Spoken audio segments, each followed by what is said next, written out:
Joining line. Status.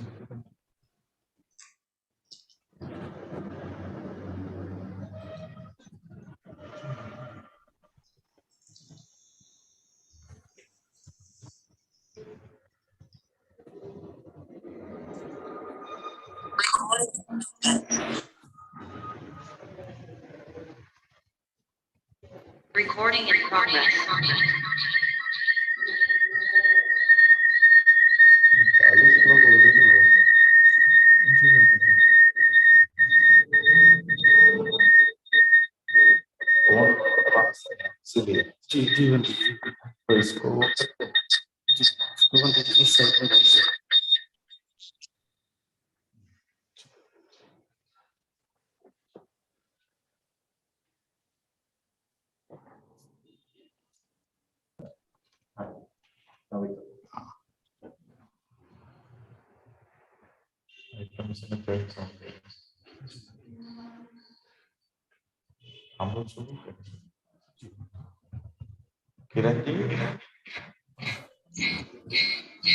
Yes, Bandhiji.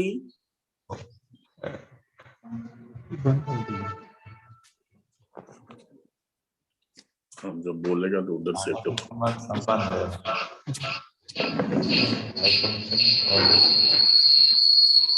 दूसरे किसी को उधर से पूरा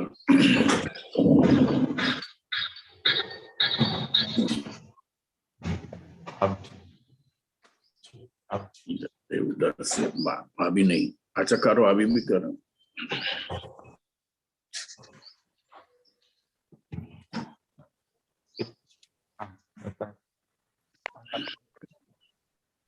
අපේ දානපත්‍ර සම්බන්ධ අමුතුරනේ මං මේ ඔබ වහන්සේලාට ඇහෙනවද?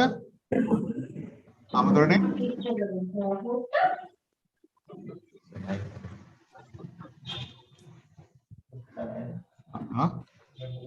නෑ මියුට් වෙලා නෑ මේක.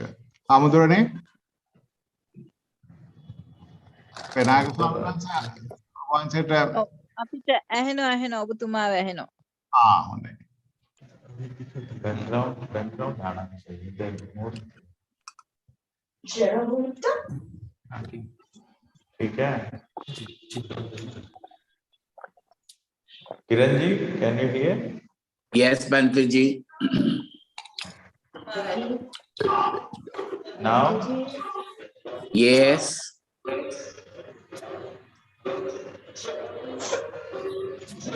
අපි දානපත්‍රම සම්බන්ධ වෙලා ඉන්නේ අමුතුරනේ මම මෙතන ඔබ වහන්සේට ඇහෙනවද දන්නේ මගේ හඬ. බොහොම හොඳයි අපි දැන් පටන් ගන්නවා අවසරයි අපේ.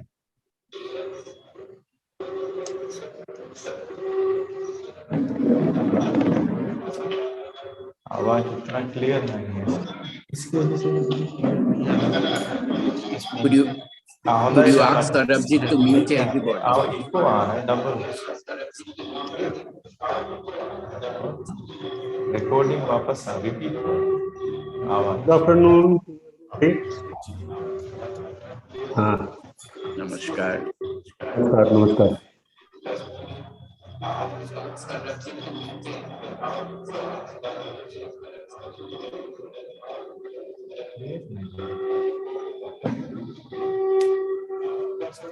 उसका आवाज बंद करेंगे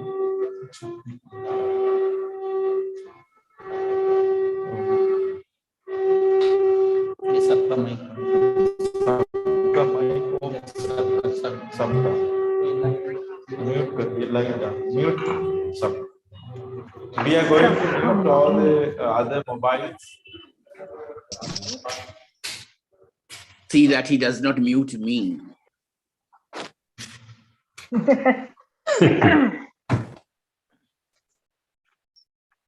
Last time he muted me.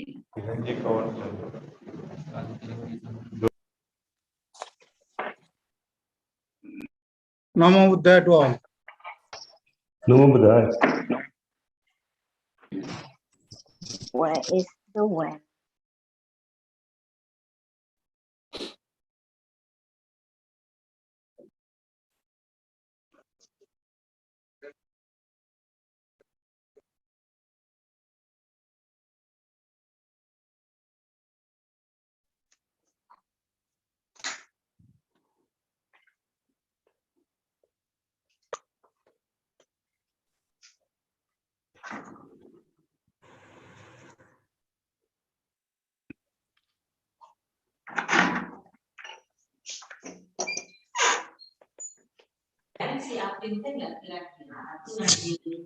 Okay.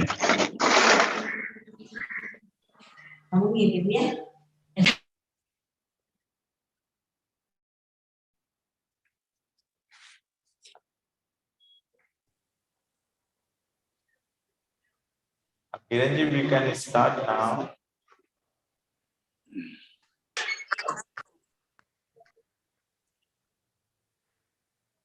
Buddho susuddho karuna mahanabho jo chant shuddha var gyan lochanu loka sapapu pakilesha ghat ko Bandami buddham ahamadarinatam buddham sharanam gacchami dhammam sharanam gacchami sangham Sharanam Gacchami. Homage to the Buddha, the Exalted One, the fully enlightened One. Most Venerable Bhikkhu Sangha, Venerable Bhikkhunis, Venerable Lamas, nuns, distinguished invitees, office bearers and members of the Mahabodhi Society of India, Upasakas, Upasikas, and Dhamma friends. We have been all now linked for an international webinar entitled Sacred Journey of Holy Bodhi Tree Sapling to Sinhaladipa, Sri Lanka, and its significance of Bhikkhuni Sanghamitra Theri's Dhammaduta mission. This is being organized by the Mahabodhi Society of India in collaboration with the Anagarika Dharmapala International Institute of Pali and Buddhist Studies, Sarnath, and the United Theravada Bhikkhuni Sangha International on this auspicious full moon day of December, which is being celebrated as Unduvappapoya Festival in Sri Lanka to commemorate two specific events, namely Theri Sanghamitra's arrival from India to establish the order of nuns and to also mark her bringing a sapling of the sacred Bodhi tree from Bodh Gaya and planting it in Anuradhapura. Sanghamitra had carried the right south branch of the Bodhi tree, which is carefully selected by King Ashoka from the Mahabodhi tree in Bodh Gaya on a ship to Anuradhapura, Sri Lanka during the 12th year of Ashoka's reign. The sapling was planted in a grand ceremony by the then King Devanampiya in the Mahameghavana in Anuradhapura. Since then, the Bodhi tree at Anuradhapura was well tended by successive royal family members of Sri Lanka over the centuries, so much so that a village near Anuradhapura was also earmarked to provide for the maintenance of the tree. Commencing this webinar, I would now invite the Venerable Bhikkhu Sangha for the administration of the 5 precepts, which will be led by Venerable P. Theri, the General Secretary of the Mahabodhi Society of India. Venerable P. Theri. Namo tassa Kiranji 3 times. Namo Namo tassa tassa bhagavato arahato arahato samma samma sambuddhassa. Namo Namo tassa tassa bhagavato arahato samma sambuddhassa. Namo tassa bhagavato arahato samma sambuddhassa. Buddhang saranang gacchami. शरणं Buddhang saranang गच्छामि gacchami. Dhammang saranang gacchami. धम्मं शरणं Dhammang saranang गच्छामि gacchami. Sanghang saranang gacchami. संघं Sangham शरणं saranang गच्छामि Yampi gacchami. buddhang saranang gacchami. द्वितीयंपि Dutiyampi बुद्धं buddhang शरणं saranang गच्छामि gacchami. Titiyampi dhammang saranang gacchami. द्वितीयंपि Dutiyampi धम्मं dhammang शरणं saranang गच्छामि gacchami. Tutiyampi sanghang saranang gacchami. द्वितीयंपि Dutiyampi संघं sangham शरणं saranang गच्छामि gacchami. Tatiyampi buddhang saranang gacchami. तृतीयंपि Tatiyampi बुद्धं buddhang शरणं saranang गच्छामि gacchami. Tatiyampi dhammang saranang gacchami. तृतीयंपि Tatiyampi धम्मं dhammang शरणं saranang गच्छामि gacchami.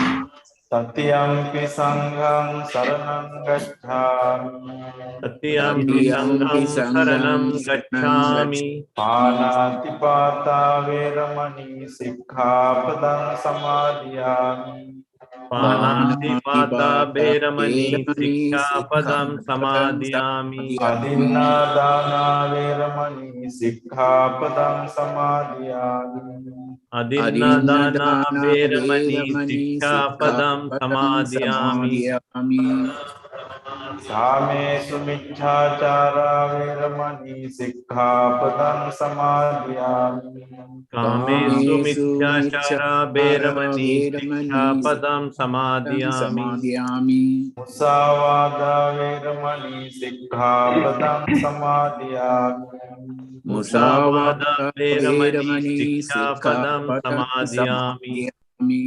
Suramere majjapama dattana veramani sikkhapadang samadhiyami.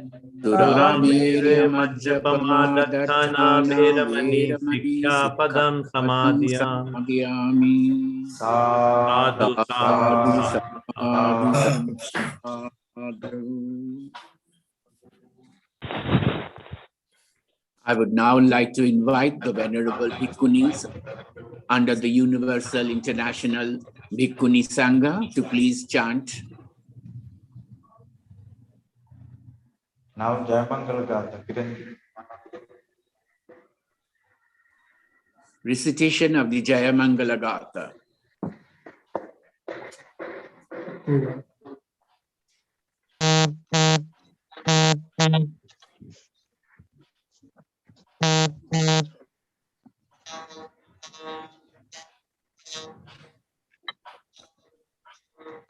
Recitation of Jayamangala Gatha by Bhikkhuni Bodhicitta from Australia.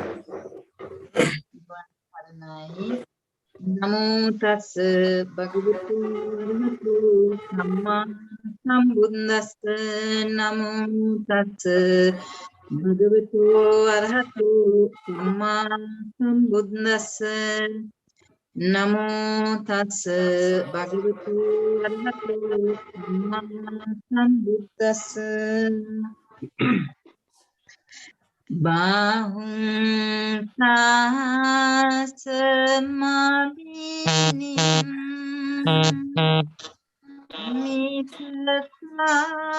mitlayudang tang gimekalang udita gore Sasena marang danadi dhamma vidina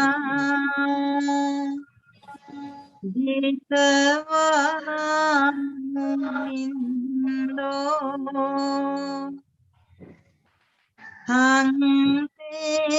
tejasa Bhavatu te Jaya Mangalani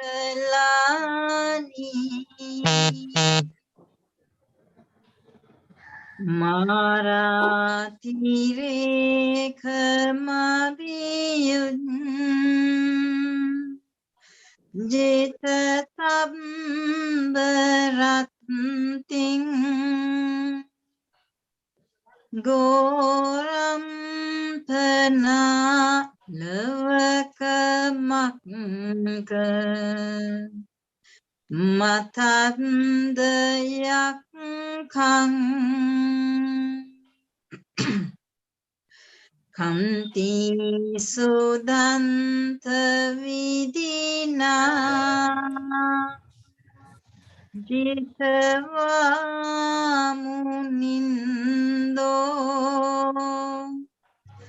Tang Tejasa Bhavatu Te Jaya Mangalani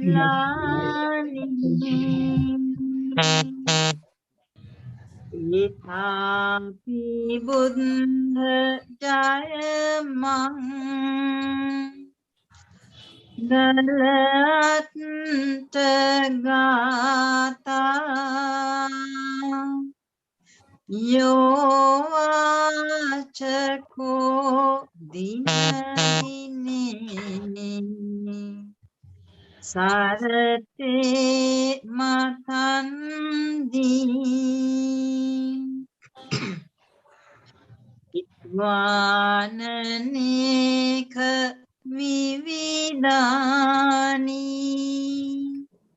Chupandavani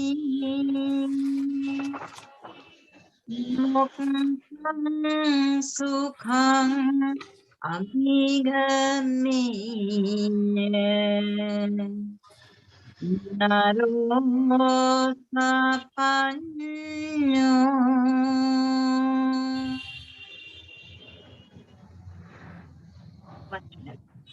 Sadhu, sadhu, sadhu.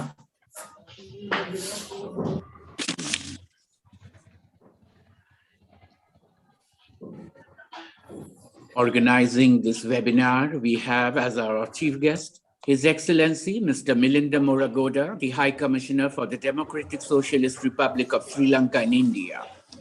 The keynote address is being delivered by Venerable Ananda Bhikkhu, the General Secretary of the Mahabodhi Society, Bangalore. And we have several Bhikkhunis speaking from the United Theravada Bhikkhuni Sangha International. And we have special honorable speakers, that is Ms. Dr. Ranjani Malavi Patirana, Lecturer, Department of Pali and Buddhist Studies, University of Ruhuna, Sri Lanka, and Dr. Niki Chaturvedi, the Associate Professor, Department of History and Indian Culture, University of Rajasthan, Chairman. Presiding over this webinar, we have Dr. Mahendra Singh, the Vice President and Trustee of the Mahabodhi Society of India. I would now like to invite our President, Mr. Nangzi Dorje, to please welcome the distinguished gathering online. My humble salutation to the Buddha, Dharma, and Sangha. I am very happy to note that the Mahabodhi Society of India could organize this international virtual meet today on this auspicious full moon day to mark and on the theme Sacred Journey of Holy Bodhi Tree sapling from Buddha Gaya to Sri Lanka and the significance of Bhikkhuni Sanghamitra Theri's Dhammaduta mission. I take this opportunity to congratulate the organizers, including Anarika Dhammapala, Institute of Pali and Buddhist Studies, Sadhana, and the United Theravada Bhikkhuni Sangha International, and warmly welcome you all present in this important webinar.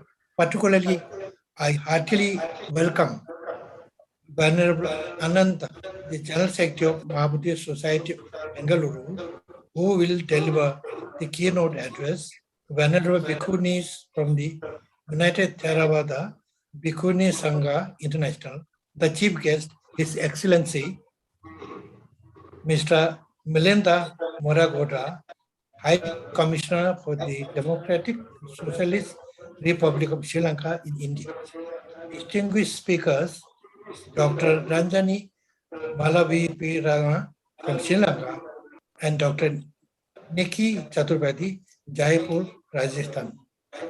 I also warmly welcome the chairman of this webinar, Dr. Mahinder Singh, Vice President and Trustee of Mahabodhi Society of India, and my respectful special thanks to Venerable P. Shivali Thero, the General Secretary of Mahabodhi Society, for his great interest and guidance for the success of this Dhamma mission, for the benefit of sentient beings in general, and in the interest of followers of Buddha's teachings in particular. I also welcome all office bearers, members of Mahabodhi Society of India, along with other Dhamma brothers and sisters connected and present for this webinar. Sanghamitra's contribution to the propagation of Buddhism in Sri Lanka and her establishing the order of nuns there, her name became synonymous with Buddhist female monastic order of Theravada Buddhism that was established not only in Sri Lanka, but also in other Southeastern Asian countries. It was on this full moon day there was a Bodhi tree, a sapling of which was brought by her to Sri Lanka and planted in Anuradhapura, and it still survives lively till today. I had the blessed opportunity of worshipping this sacred Bodhi tree at Anuradhapura twice. I pray and invoke the blessings of Buddha for all the success of this important webinar and dedicate it to promote the cause of harmony and peace on earth for the happiness of humanity. Thank you. Thank you, Mr. Dorje. I would now like to invite our chief guest, His Excellency, Mr. Milinda Muragoda, the High Commissioner for the Democratic Socialist Republic of Sri Lanka. Your Excellency.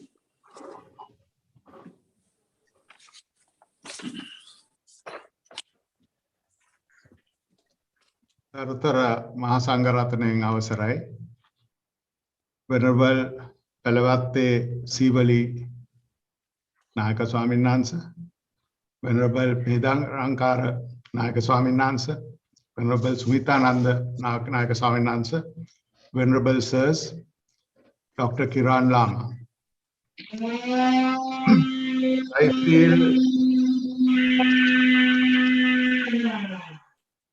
I feel privileged, honored, and humbled that you have invited me today on this Udua Poya Day to participate at this important event.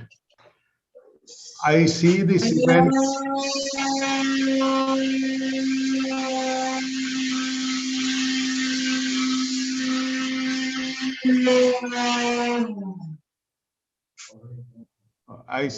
event as a celebration of the achievements of Bhikkhuni Sanghamitra Theri.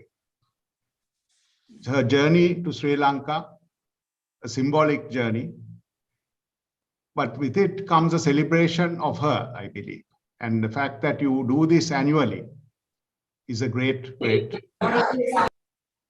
and a very important event. As a layman looking at the life of Bhikkhuni Sanghamitra Theri, I feel that her contribution is multi-layered, multifaceted. And I will outline briefly some of the facets as I understand them. And I may dwell on the last one, I will dwell further and I will explain why. First, I see her as somebody who understood and absorbed the teachings of Blessed One and who was able to communicate in a manner which compelled others also to follow the teachings of the Blessed One. So obviously she had that capacity, those skills, and that is why that even today we are talking about her. Secondly, I see her obviously, as what all of us see her as, having had the vision to begin the Bhikkhuni Sasana in Sri Lanka.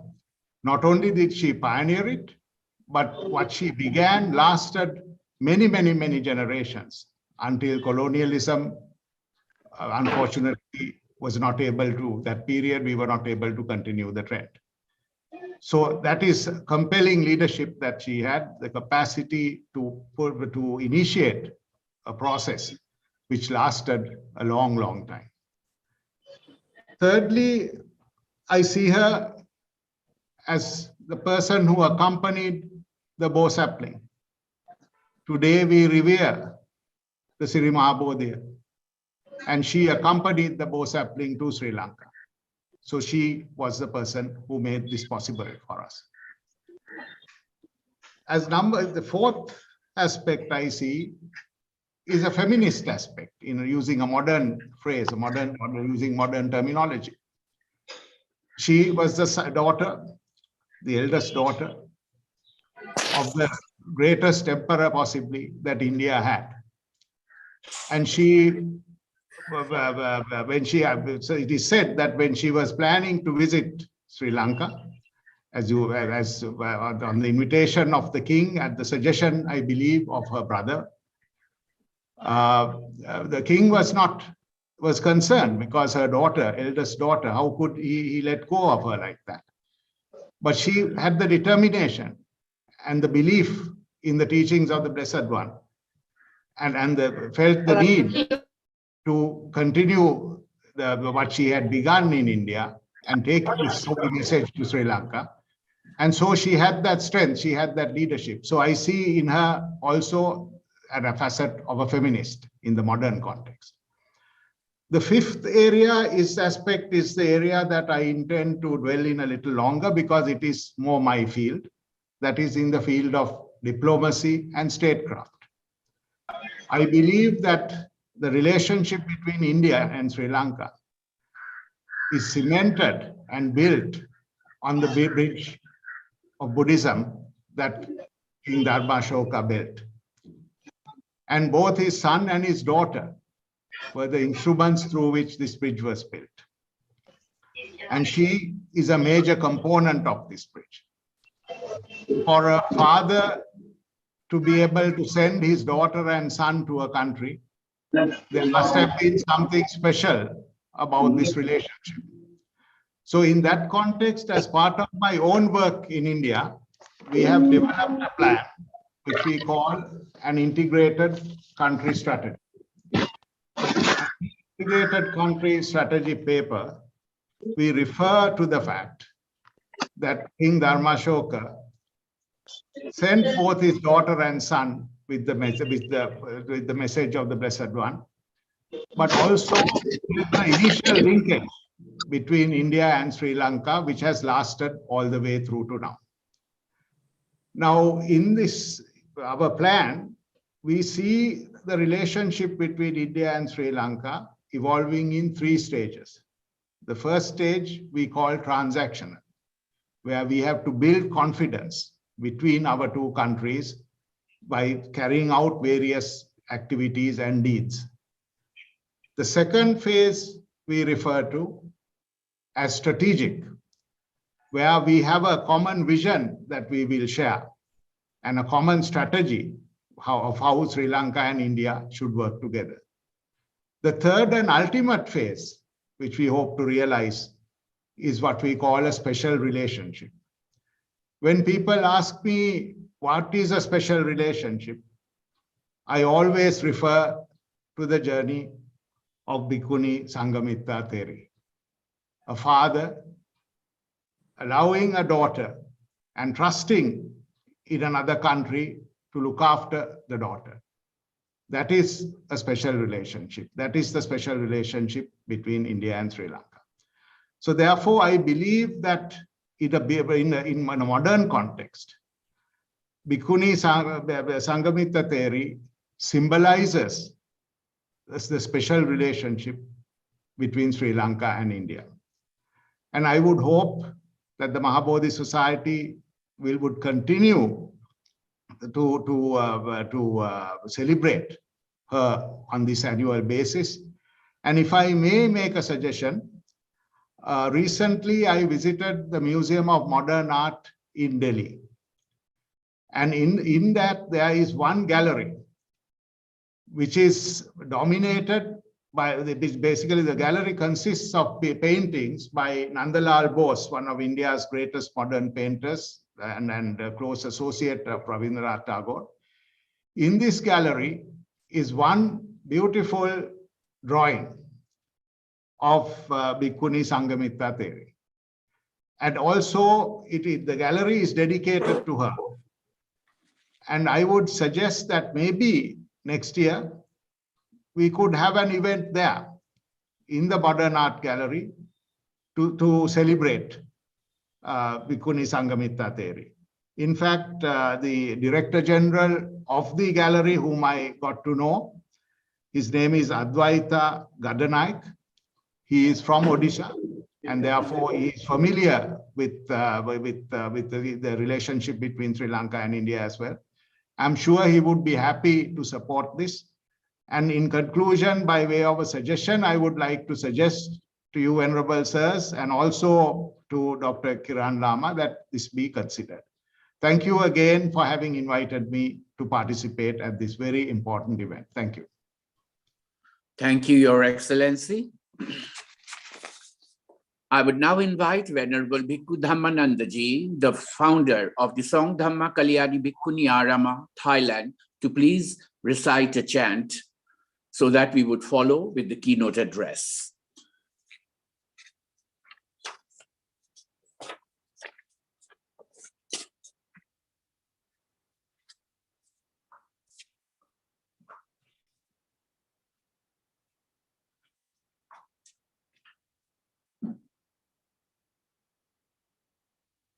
Venerable Bhikkhuni Dhammananda online.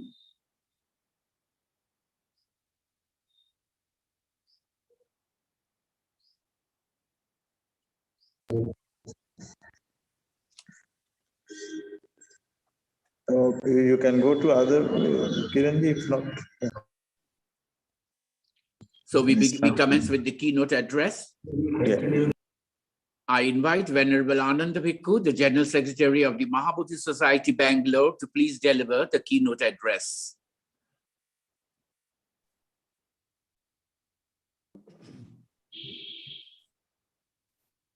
Namo tassa bhagavato arahato samma sambuddhassa.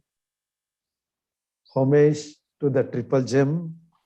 Homage at the holy feet of our teacher, Most Venerable Acharya Buddharakkhita. Homage to Sivali Bhanteji here and all the bhikkhus. I deeply remembering on this holy day of Sanghamitra, I see so many bhikkhunis. Very, very hearty greetings to all of you. And His Excellency Milinda Moragodaji and Honorable President Nangze Dorjeji, Kiran Lamaji, and Bimlendra Kumarji, and all other distinguished guests and participants. Very hearty greetings from Mahabodhi Society, Bengaluru.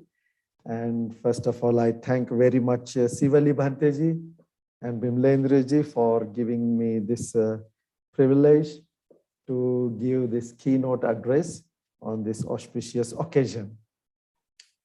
This is the story of great holy Bodhi tree and great Maharanta Sanghamitra Mahatheri.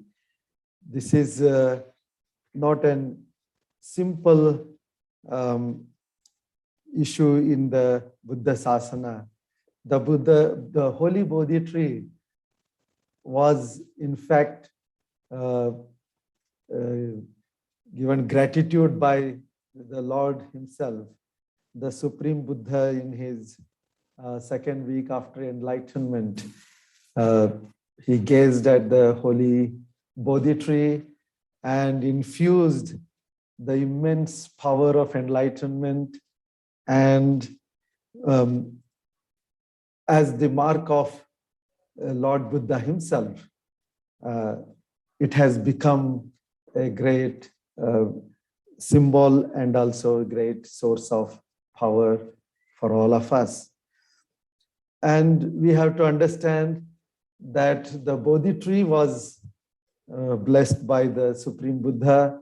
The Bodhi tree was, in fact, when Venerable Ananda requested as the representation of the Supreme Buddha himself in Savatthi, it was the Bodhi tree which was suggested. So we have this Ananda Bodhi tree. This Bodhi tree, as we see, continues even till now. If it was some monument or some structure or some Buddha statue or something else, it wouldn't have continued for 2,500 years. But the Bodhi tree, it has remained till now. It has been influencing in spite of all the difficult times that Buddha Shasana had to face in different places. It survived. So the significance of the holy Bodhi tree is before us to see. And then during the time of Emperor Ashoka, very, very great events have taken place. The conversion of Ashoka himself to become Dhammashoka is historically, if we see, especially for Buddhists and for the world, it had been the very important occasion. Now, when he became a great Buddhist Upasaka and the supporter, and he has done immense service to the Buddha Shasana. He once goes to his teacher, Most Venerable Moggaliputta Tissa Bhante, and he asks that, so how many teachings are there? And Venerable Moggaliputta Tissa Bhante says 84,000. And this emperor, he just starts building 84,000 viharas all over the country, Jambudvipa. And within 3 years, he completes. And on the same day, the consecration and inauguration and all these things take place. And then once again, he goes to the teacher, Moggaliputta Tissa Bhante, and he says, I have done all these immense services to the Supreme Buddha and the Sangha with the viharas and all the monuments. And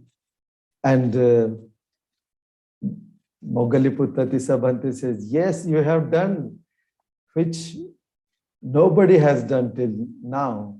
That much of service you have done. And when he asks, is there anybody who is a Sasana Dayada, the inheritor or one who really inherits the Buddha Sasana? And then his teacher, Tissa Bhante, said, no. If someone offers one's own son or daughter, then they will become Sasana Dayada. That is much more bigger contribution. And when this was heard and he was inspired and he asked his own son Mahinda and his daughter Sanghamitra, and they come forward. This is another very, very important event of Buddha Shasana that took place, the ordination of Mahinda, Thera and Sanghamitra Theri. Because later on, they are the ones who took Buddhism to Sri Lanka, and from there till now, we have the preservation. So Mahinda was just 20 years and he was heir to the throne. Yet he was so inspired to become monk. In Ashoka's family, his brother became monk. Now his son and his daughter, Sanghamitra, and Sanghamita's husband, Agi Brahma, and son Sumana, so many, almost all people in his family. That is a great contribution from Ashoka's, not just as an emperor in materialistic ways, but his own family he dedicated to the Buddha Sasana. And this great son Mahinda became Arahant on the very day of his ordination. And Sanghamitra Theri, who became nun very soon under her teachers Dhammapala and Ayupala, she also became Arahant. Another important event in Buddha Shasana is sending of the Dhammadutas by Emperor Ashoka under the guidance of Moggalipisa Bhante. These 9 Dhamma missions that were sent all around the world to the known world at that time, right up to Suvarna Bhumi, to Yonaka Desha, that is Greece, and up to Himalaya, China, and Gandhara, and in Sri Lanka. It was a magnificent spreading of the Dhamma, and how powerful these Dhammaduta monks were, that they could go and convince the people. So in this mission, the Venerable Mahinda comes to Sri Lanka. All these are such exciting, very inspiring events. Every bit of them, how they arrived and how they spread and how they taught. So the whole of Lanka became Buddhist, and they were yearning. And that is when Anula, this royal princess, Anula and her friends and her associates, about 1,000 of them, they took 10 precepts and they were requesting, oh, we want to be nuns, we want to be nuns. So Venerable Mahamahinda, Arahant Mahinda Bhante sends a message to Dhammasoka to send Bodhi sapling and also to send Sanghamitra to give ordination to the Bhikkhunis. So this is another so excellent. And it is said that it is the resolve of Lord Buddha himself when he was lying under the Sala trees in Kusinara, that he made this resolution that this Bodhi tree branch should go to Lanka, Sri Lanka. So if any resolutions that have been made by the Supreme Buddha, they can't go wrong. Surely they will happen. So that is how this magnificent Bodhi tree was collected by Emperor Ashoka. He goes to Moggaliputta Bhante and requests, oh Bhante, should we send this Bodhi tree? And he says, yes. And how to do that? Then a very, very elaborate arrangement is made where Emperor Ashoka, with thousands of monks and all these people, he comes with golden vessel, and there he worships the holy Bodhi tree in Bodh Gaya. And he, in fact, makes the holy Bodhi tree, he anoints it as the king of this entire empire. And then he worships going around, and then he marks on this southern branch, and then that holy Bodhi tree automatically it disintegrates and it gets established in this bowl. And that is how, again, lot of worship and lot of Sangadana and all these things can happen only once in the history, and such elaborate arrangements he makes, and with all faith he sees off Sanghamitra Theri and this holy Bodhi tree in the Ganga, and again and again he goes till the mouth of this Ganga where it meets the ocean, and he worships there. And he was actually very, he was with full of tears when they departed. So this is how the holy Bodhi tree started from India and reaches Sri Lanka, and there this wonderful, faithful king, Devanampi Yatissa, he equally, with faith, he receives, he goes into water neck deep, and he receives this Bodhi tree, and welcomes. And this holy Bodhi tree is then planted, how it is planted in Anuradhapura. Every one of them have great significant events taking place. And he also anoints holy Bodhi tree as the king of this entire Lanka. And after this event, Sanghamitra Theri, Maha-Arhanta Theri, she was living with, she ordains this Queen Anula and her associates, 1,000 people, and they were living in this vihara.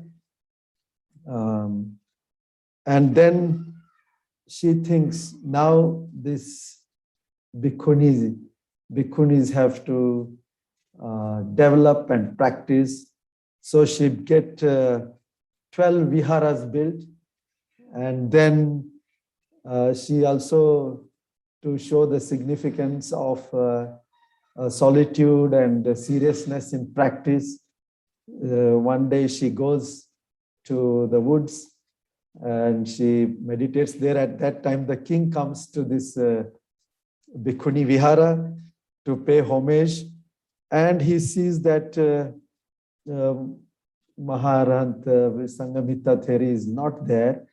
And when asked, they tell that she is in the woods. He goes there and he pays homage and discusses, and that is when he comes to know that monasteries is also needed in little bit seclusion and for the better practice, because the number of Bhikkhunis was increasing. So this is how thousands and thousands of Bhikkhunis came and took ordination, and they became Bhikkhunis, and a lot of them as enlightened Arahants. Now this has given a very strong, solid foothold for the all the 4 parisas in Sri Lanka, and that is how the Bhikkhu Sangha, Bhikkhuni Sangha, Upasaka, Upasikas, and the Tripitaka, everything was established, which later on, for the first time, written down because of this power. So this is the contribution of this great Maha-Arhanta Theri. At the age of 59, she passes away, leaving behind this very rich heritage. So today is the day that this holy Bodhi tree came to Sri Lanka, and we remember Maha-Arhanta Sanghamitra Theri, and this heritage has come till now to our times, and we should not forget now, because of Anagarika Dharmapala and all the great people who have sacrificed and worked very hard to revive Buddha Dhamma. Let us take this inspiration. Let us follow the triple gem, and may the light of Dhamma shine in this world again for more and more human beings and all beings. May all be happy and well. Thank you so much. Sadhu, sadhu, sadhu.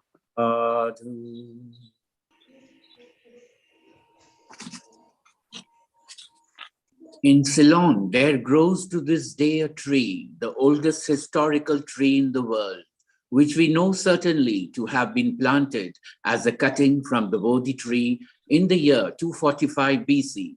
From that time to this, it has been carefully tended and watered. This is a comment remarked by the well-known historian H.G. Wells on this oldest historical tree of the world. Now we will be having few speakers from the United Theravada Bhikkhuni Sangha International. And first of all, I would like to invite Venerable Bhikkhuni Tathaloka Theri, the founder of the Dhammadharini Theravada Bhikkhuni Association of North America.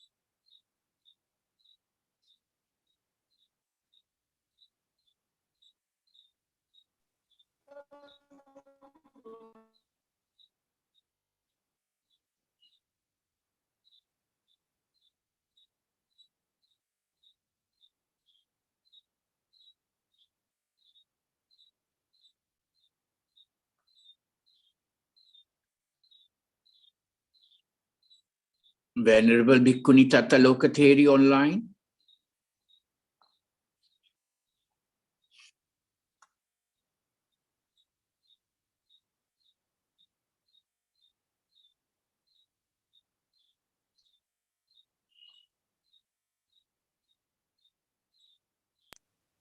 I think you can go to next, Kiran. It is still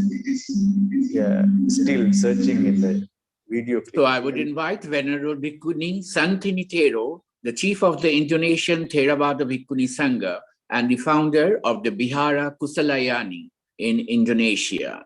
Venerable Bhikkhuni Santini Theri from Indonesia.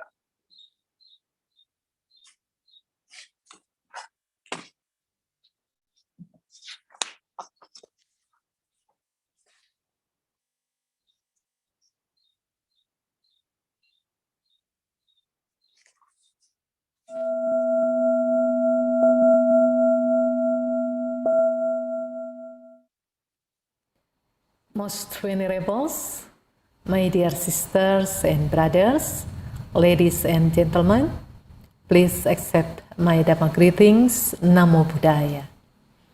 First, I would like to express my deep appreciation to Mahabodhi Society of India and also to Bante P. Siwali Mahathero, who have organized this webinar of Sacred Journey of Holy Bodhi Tree Sapling to Sihaladip, Sri Lanka, and significance of Bhikkhuni Sanghamitra Theri's Dhammaduta mission. 1 year has passed. Again, this year, we commemorate the arrival of Venerable Bhikkhuni Sanghamitra Theri to Sri Lanka. That wondrous occasion means so much for the history of humanity, to teach human beings about life, about endeavor, and about the path to the cessation of suffering. Venerable Bhikkhuni Sanghamitra Theri was invited to come from India to Sri Lanka in order to give upasampada to women who wanted to become bhikkhunis. With a group of people, 10 of whom were bhikkhunis, Venerable Bhikkhuni Sanghamitra Theri came and did what she had to do. With her help, women could live a monastic life, and Sri Lanka had bhikkhunis. She came also with a sapling taken from the Bodhi tree under which Prince Siddhartha attained Buddhahood. Then it grew and became a symbol of reverence. Venerable Bhikkhuni Sanghamitra Theri also came with craftsmen who then taught Sri Lankan many crafts and skills such as farming, irrigation, carpentry, medicine, weaving, and many other life skills. Her arrival gave so many benefits to the local people. Life lesson: Venerable Bhikkhuni Sanghamitra Theri was asked to do one thing, and she did it well. But not only that, she gave so much more. Because of her, people improved their well-being, health, understanding, wisdom, skills. We, Bhikkhunis, must learn from her. My dear Dhamma sisters and brothers, we must do our best, our very best, by helping with all our might, sharing what we know, teaching what is good. We increase our generosity, loving kindness, compassion, etc. The sapling she brought from India was planted in Anuradhapura, Sri Lanka. It grew and produced its saplings. Then the saplings were brought to many other places, which also grew very well, making Sada grow stronger in the hearts of Buddha's followers. Life lesson: one kindness can grow and spread widely everywhere. The same happens to our saplings of Sada and our seeds of Buddhahood. They can also grow if we follow the teaching of our great teacher, the Buddha. The Buddha has taught us to let go, to detach, to be energized, not to be lazy. Just like the theme of Venerable Bhikkhuni Sanghamitra Theri, who were skillful and energized, ready and willing to help others, making the people grow better. That way those people had more opportunities to do good karma, and they could accumulate more merits. Their Dhamma got stronger. We can see that art and architecture developed so well in Sri Lanka. We can still see the beautiful stupas they built. Farming and irrigation made Sri Lanka prosperous. Thanks to the arrival of Venerable Bhikkhuni Sanghamitra Theri and her team, the Buddha teaching spread well together with the people's life qualities. And one thing for sure, Venerable Bhikkhuni Sanghamitra Theri opened up the spiritual path for women. For the first time outside India, Bhikkhuni Sangha was born to the victory of women. From Sri Lanka, the great opportunity for women opened up to many other countries. Unfortunately, came a time when Theravada Bhikkhuni Sangha disappeared. And fortunately, in our era, now, Theravada Bhikkhuni Sangha has appeared again after more than 1,000 years. It goes without saying. It is our duty to develop it again, just like what Venerable Bhikkhuni Sanghamitra Theri did.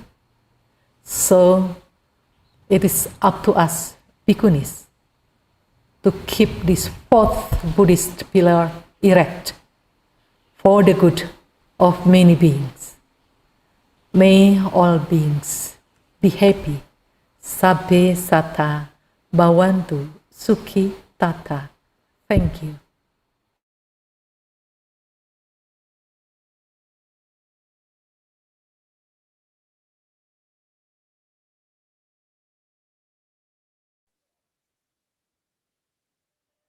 Kiran ji को बोलने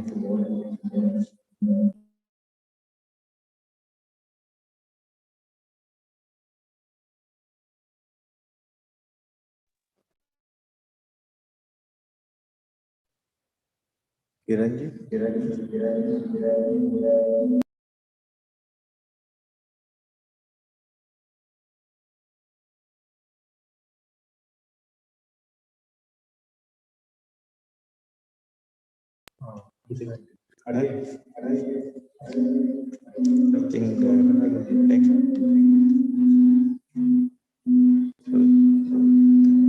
Thank you, Bhikkhuni Shantini from Indonesia. Next, Bhikkhuni Dhammananda from Thailand. She has sent us one video clip. I think we are going to play for Dhammananda speech.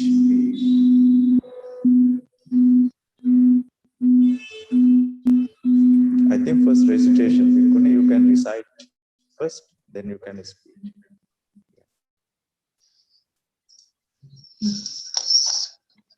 You can give a chanting first, then follow your speech.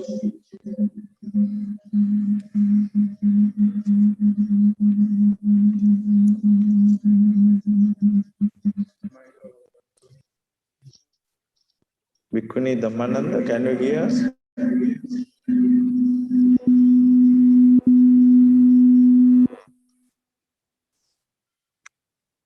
Not hearing. Can you hear us, Bhikkhuni Dhammananda? Yes. Just Please, yeah, you can start your chanting first.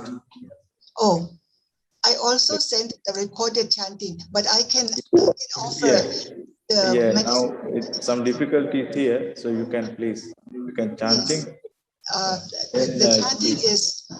The chanting is a blessing to all of us, for us to have good health.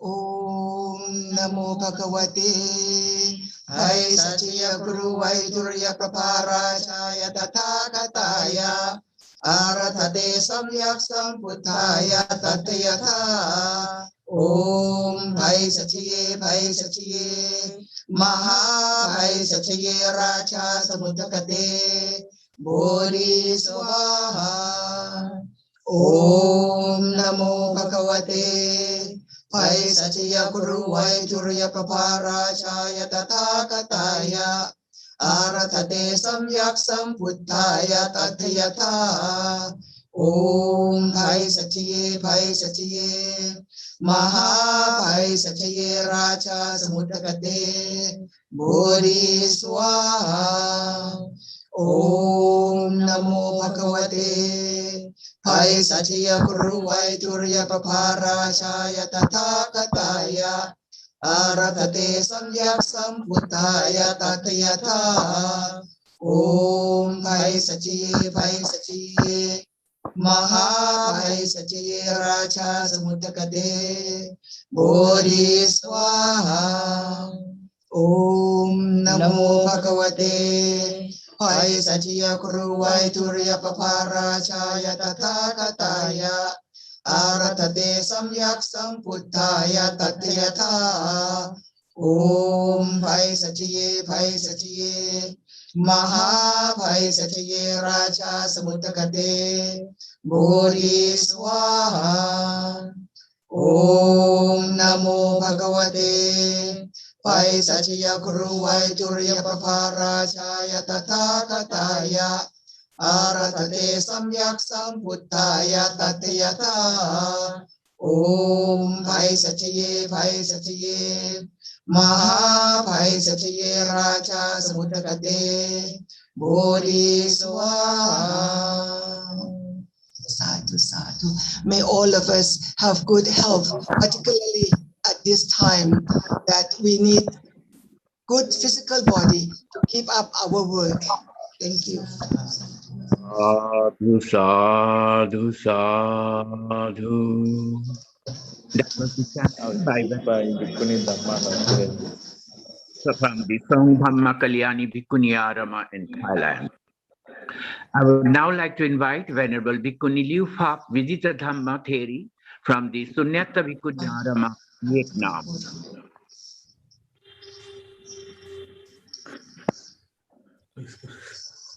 Namo Buddhaya.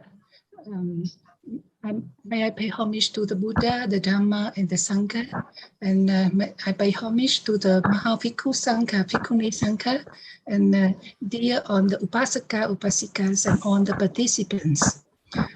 Today, I would like to share a topic of Arahant Sanghamitra Mahatheri and the Theravada Bhikkhuni Sangha.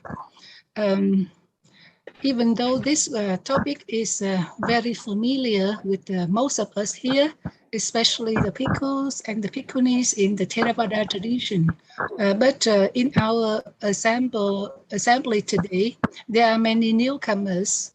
So I would like to take this opportunity to introduce to our newcomers about the history of the Sanghamitra Theri, the story, and also of the Theravada Bhikkhuni Sangha. So let me share the screen.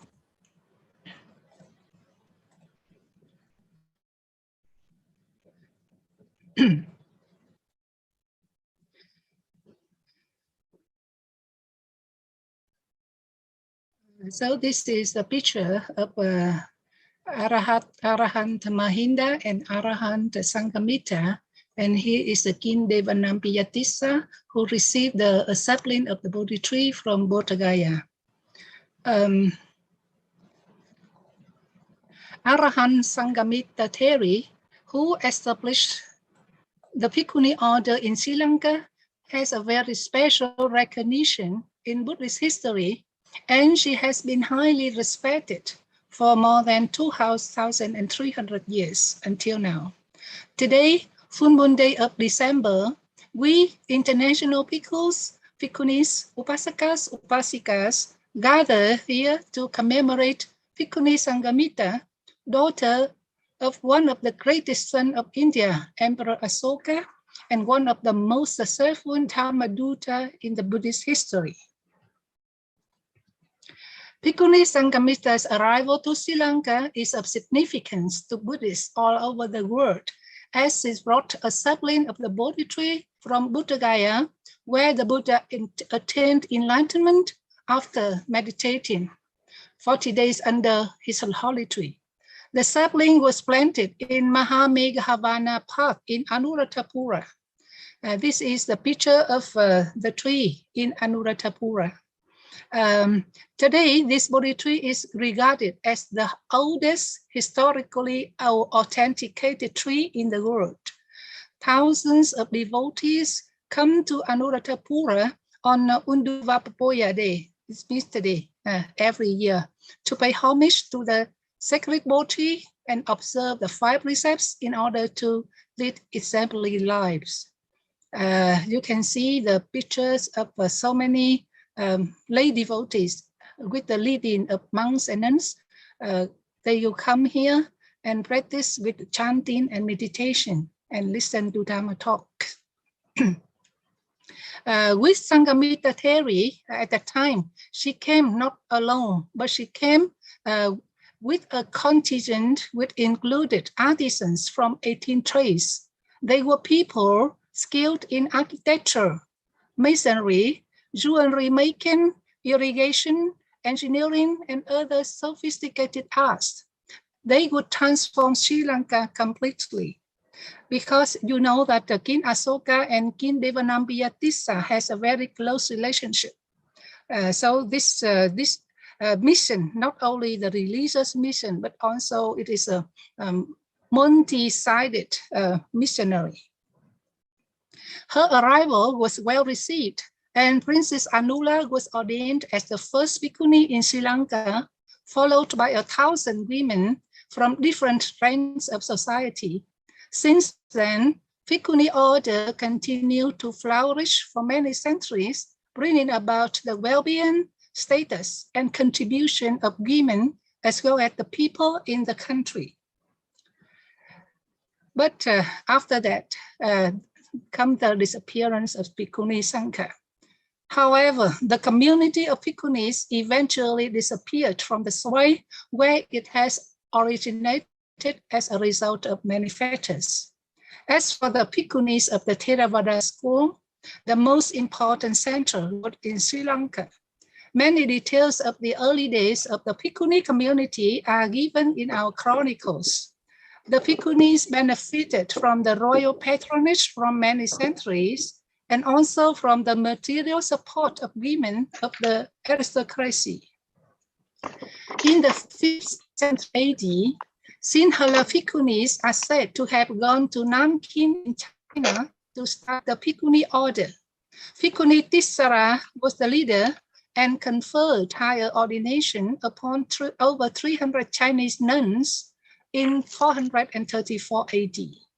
The Bhikkhunis living in Chengdu in Sichuan province are convinced that they belong to the same Bhikkhuni order introduced to Sri Lanka in the 3rd century BC by Bhikkhuni Sanghamitra.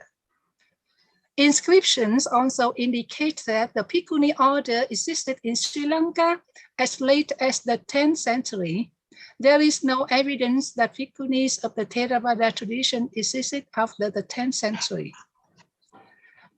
Why did the community of Bhikkhunis disappear by end of the 10th century, while the Bhikkhu community continued existing? To answer the question, we need to consider a little deeper some of the reasons for the disappearance of the Bhikkhunis community from Sri Lanka.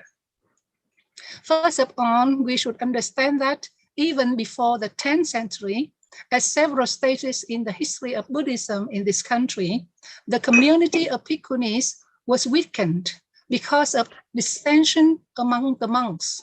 Due to the controversies among themselves, Bhikkhus began to be divided into different schools or nikaya from the 1st century onwards. Each of these schools has its own community of Bhikkhus and its own community of Bhikkhunis. When a school lost its influence or disappeared, the Bhikkhunis of that school disappeared too. The 8th Garuttama was said to have been added to allow more acceptance of a monastic order for women during the Buddha's time. The good Garuttamas make Bhikkhunis dependent on the community of Bhikkhus. The Bhikkhus could continue without any Bhikkhunis, but the reverse was not possible. Going through the history, it seems that early Buddhism did not program for an independent existence for the community of Bhikkhunis. Moreover, the Bhikkhus who lived in forests, we call Vanavasi, did not seem to manifest any enthusiasm when it came to helping the nuns. It is possible that from the very beginning, they would have a thought of nuns as an unnecessary element or even a hindrance to an ardent ascetic life.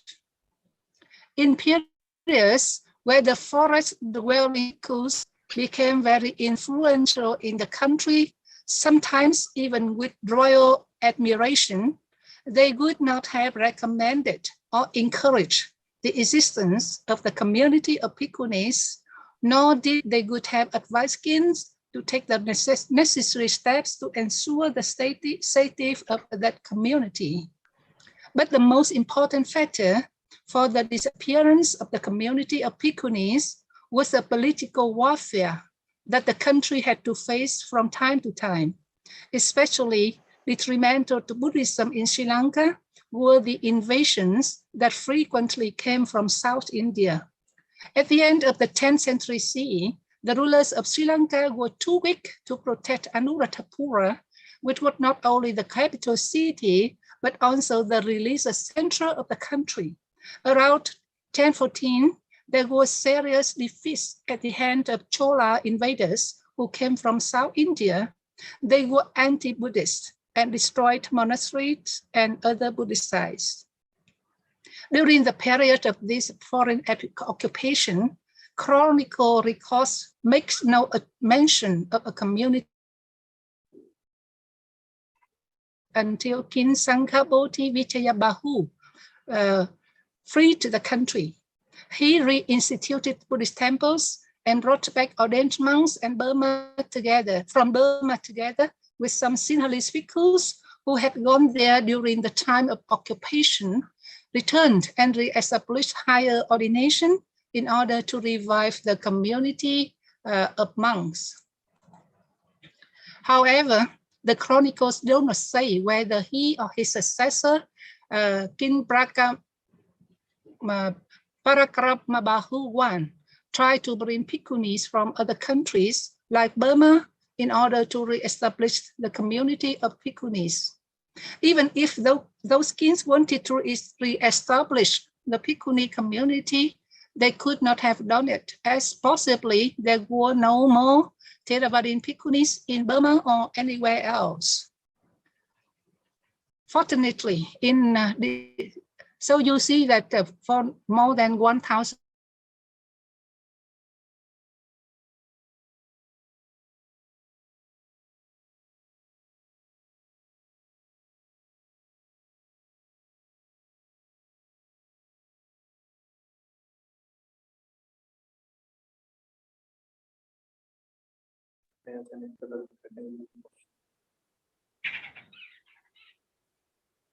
Can you hear me again?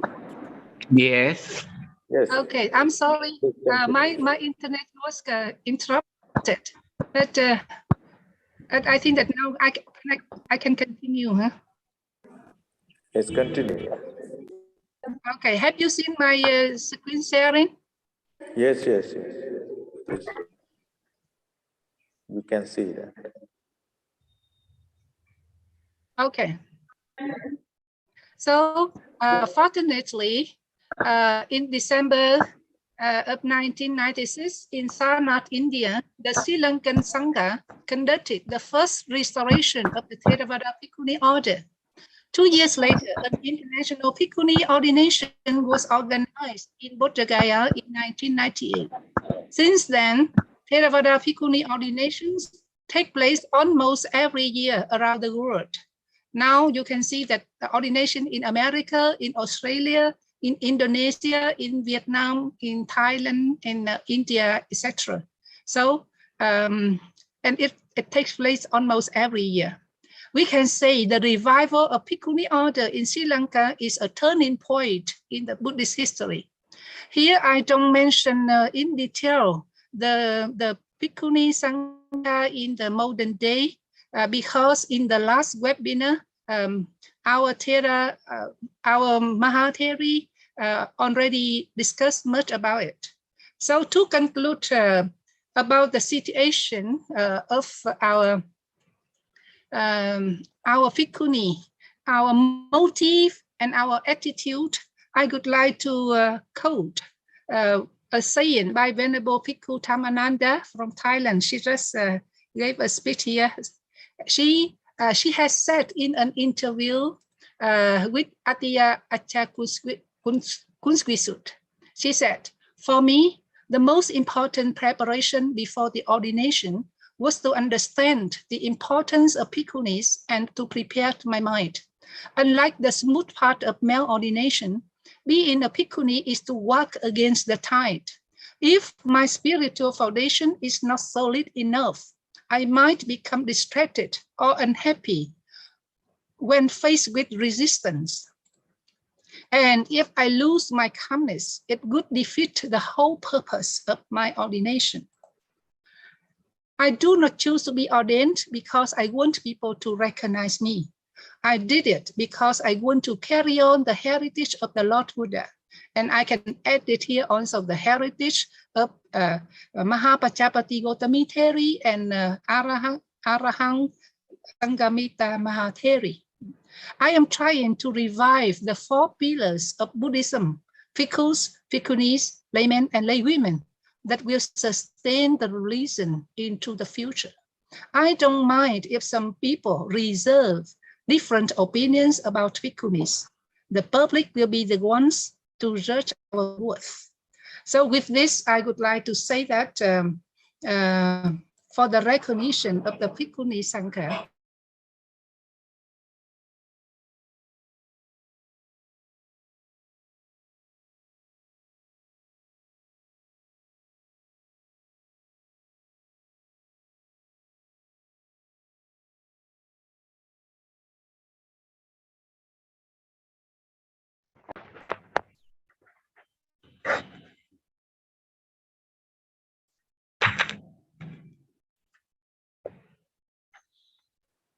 We cannot get Bhikkhuni. Problem with the network. I think so. So I will now invite Venerable Bhikkhuni Bodhichitta Theri from the Nisala Aranya, Australia.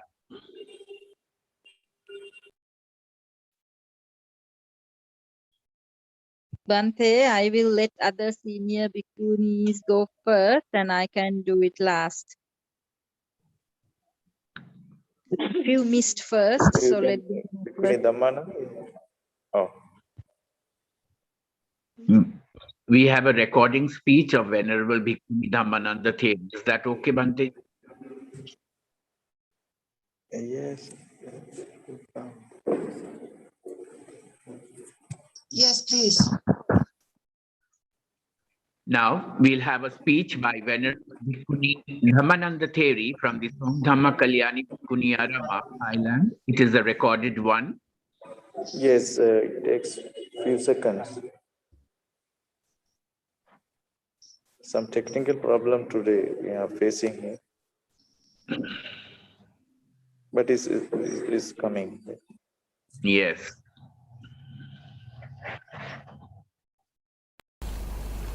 Namaste, Namaskar, greetings to everyone. Today, December 18th, it's a very important day for us because we want to celebrate Venerable Sanghamitra Day, and it has now become International Bhikkhuni Day. Let me tell you about the painting we have in our temple. Our temple is Songtham Kalyani Bhikkhuni Arama in Thailand. We have this beautiful painting and I would like to share with you. Please have a look. This painting originally was from Belanvilla Temple in Colombo, Sri Lanka. The artist who did this painting was Sri Lankan, but he studied in Shantiniketan. And the second painting came from the first one, but this is done by a Thai artist, also studied from Shantiniketan. This is by accident. And when you take a close look at it, you will find the difference. The second painting, which is in our Bhikkhuni Arama, with the Sanghamitra Theri in the center, and you see the aura. The aura represents that she is enlightened. And she's surrounded by 10 bhikkhunis. This is something different from the original one.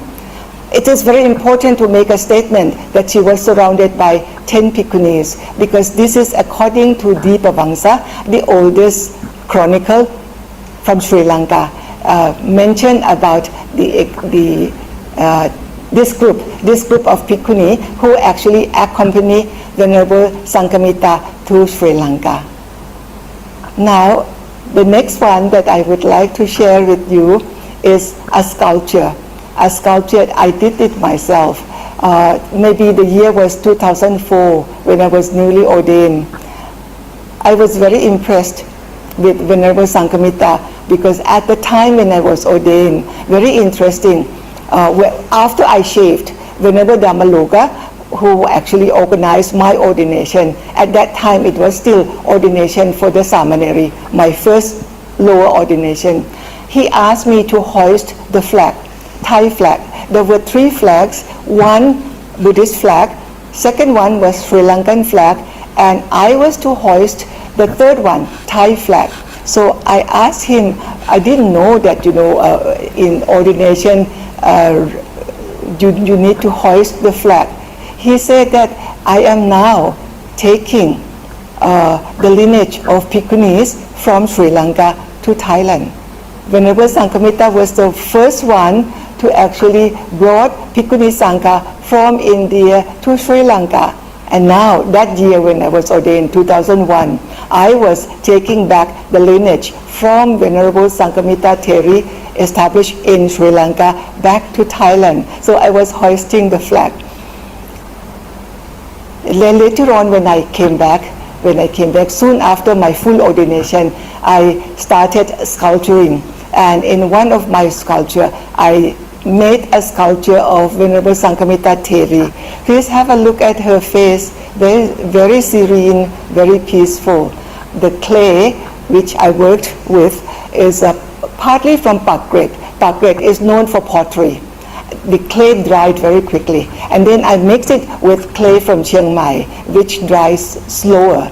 I mixed the two together and I made this sculpture. You can see the expression on her face, very serene, very calm. This is a message symbolizing that we as Bhikkhunis in this present era, emerging again from the history, trying our best to establish the lineage which was planted in Sri Lankan soil a long time ago in the 3rd century BE. We have to be grateful to Venerable Sanghamitra for her, hard work, endurance. She gave up her life in order to establish the Bhikkhuni Sangha in Sri Lanka. So today we need to be thinking about her, honoring her. The best kind of honor is to follow her footsteps of being serene, being peaceful. Serene and peaceful. Peaceful but active. So therefore we come together as this United Theravada Bhikkhuni Sangha International. We from different countries come together under the guidance of Venerable Bhante Sivali of Mahabodhi Society of India. We are now launching this new organization, which is now called United Theravada Bhikkhuni Sangha International, to pay respect, to pay homage to Venerable Sanghamitra Theri, who started the lineage. Thank you.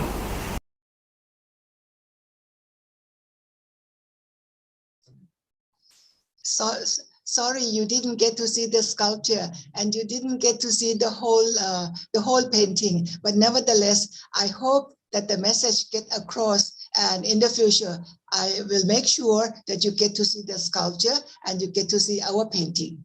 Thank you, Venerable.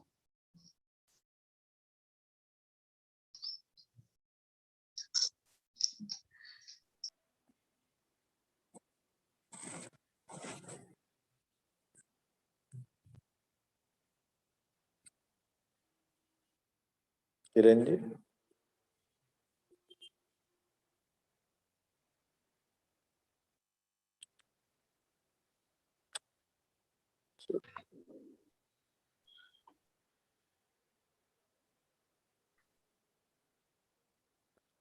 Okay.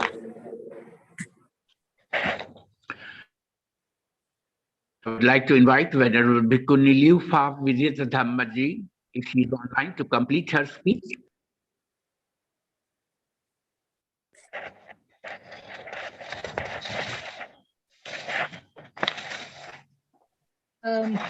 Yes, thank you, Dr. Kiran Lama.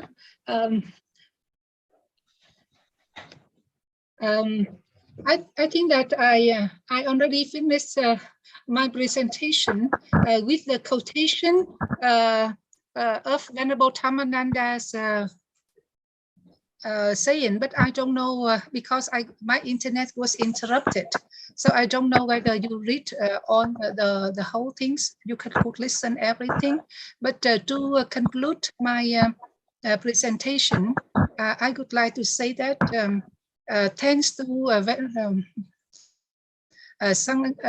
Mahapajapati Gautami Theri, the Sanghamitra Theri, and also many generations of bhikkhus and bhikkhunis who have preserved the lineage since the Buddha's time until the modern day, so that even after more than 25 centuries, today we still have the opportunity to become fully ordained.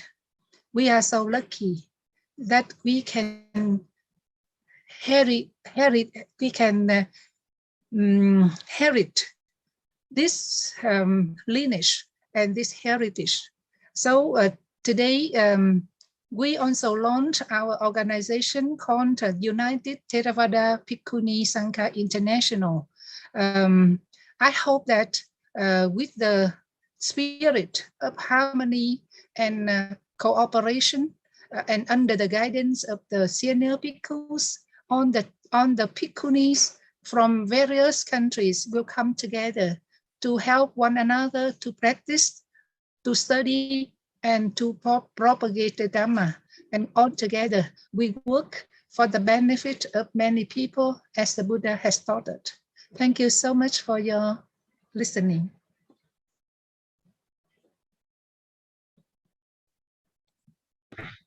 Sadhu, sadhu, sadhu. We'll have another recorded speech of Venerable Bhikkhuni Tathaloka Theri, the founder of the Dhammadharini Theravadi Bhikkhuni Association of North America. It takes few minutes, Kiran. Okay. You can announce Bodhicitta. After that, we could follow with Venerable Bhikkhuni Bodhicitta Theri from the Nisalaranya, Australia. Then we have one more Bhikkhuni talking, that is Bhikkhuni Theri. This next you can announce, Kiran. Now it takes another few minutes, 5-6 minutes. Next speaker, maybe Bodhicitta. Venerable Bhikkhuni Bodhicitta Theri from the Nisalaranya, Australia.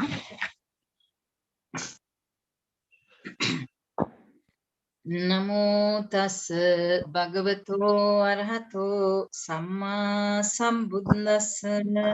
Namo tassa bhagavato arahato samma sambuddhassa. Namo tassa bhagavato arahato samma sambuddhassa. May I pay homage to the Buddha, Dhamma, and the Sangha. Maha Sangharatning Avasarani.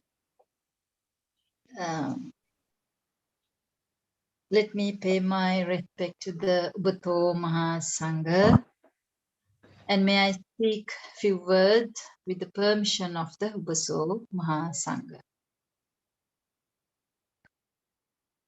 Bhantes and Venerable Aryavani, distinguished guests, and dear devotees in the Dhamma. So today is a very important day for the Buddhists all around the world.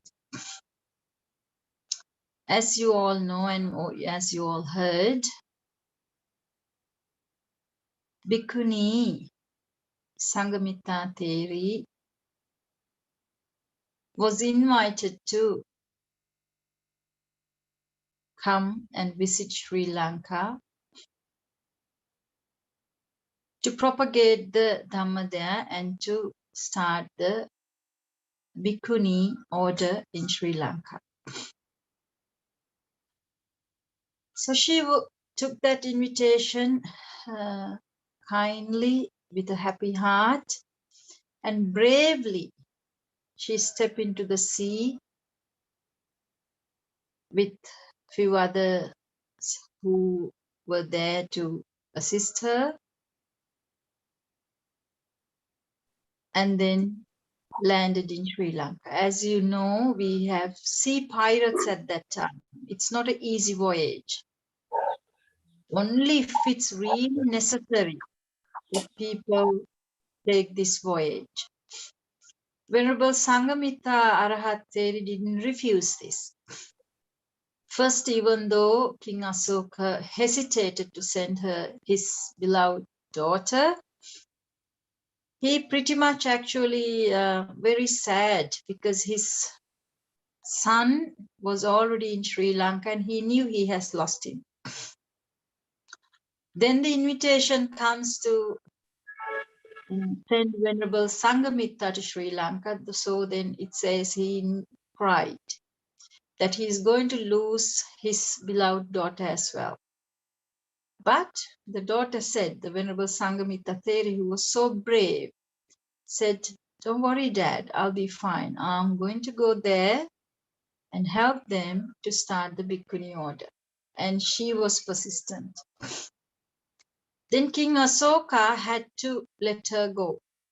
So when she was going there, as a gift, he wanted to gift this Sri Ma Bodhi sapling. So bravely she took this voyage and safely arrived in Sri Lanka and handed over that Bodhi sapling to the king Devanampiyatis over there. And after that, you all heard what had taken place in the history. So many distinguished monks and the nuns spoke about it. So today what I see is history repeating. So after Sanghamitra Theri has arrived there, after some time, due to the things that happened in Sri Lanka, the bhikkhus and the bhikkhunis both vanished.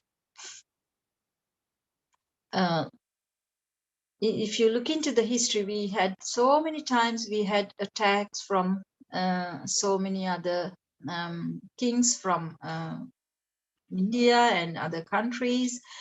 So when those things were happening and when the times were tough, this bhikkhu bhikkhuni lineage almost died.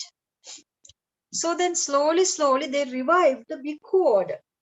They sent messengers to the Thai, and from Thailand they had bhikkhus arriving in Sri Lanka and started the bhikkhu order later. But I think there was no brave lady or anyone who really wanted to request and bring that bhikkhuni order back to Sri Lanka. So it just went like that. And after more than 1,000 years later, then again from India, the Mahabodhi Society organizes a bhikkhuni ordination. Like previously, the Sanghamitra Theri went from India to Sri Lanka to give that ordination. Now again from India, the flame starts. So wholeheartedly we thank Venerable Bhante Mapalagama Vipulasara for arranging that first bhikkhuni ordination in 1996 with the Mahabodhi Society of India. And then we see now it's 25 years, and after that first ordination, Bhante Vipulasara passed away after a few years.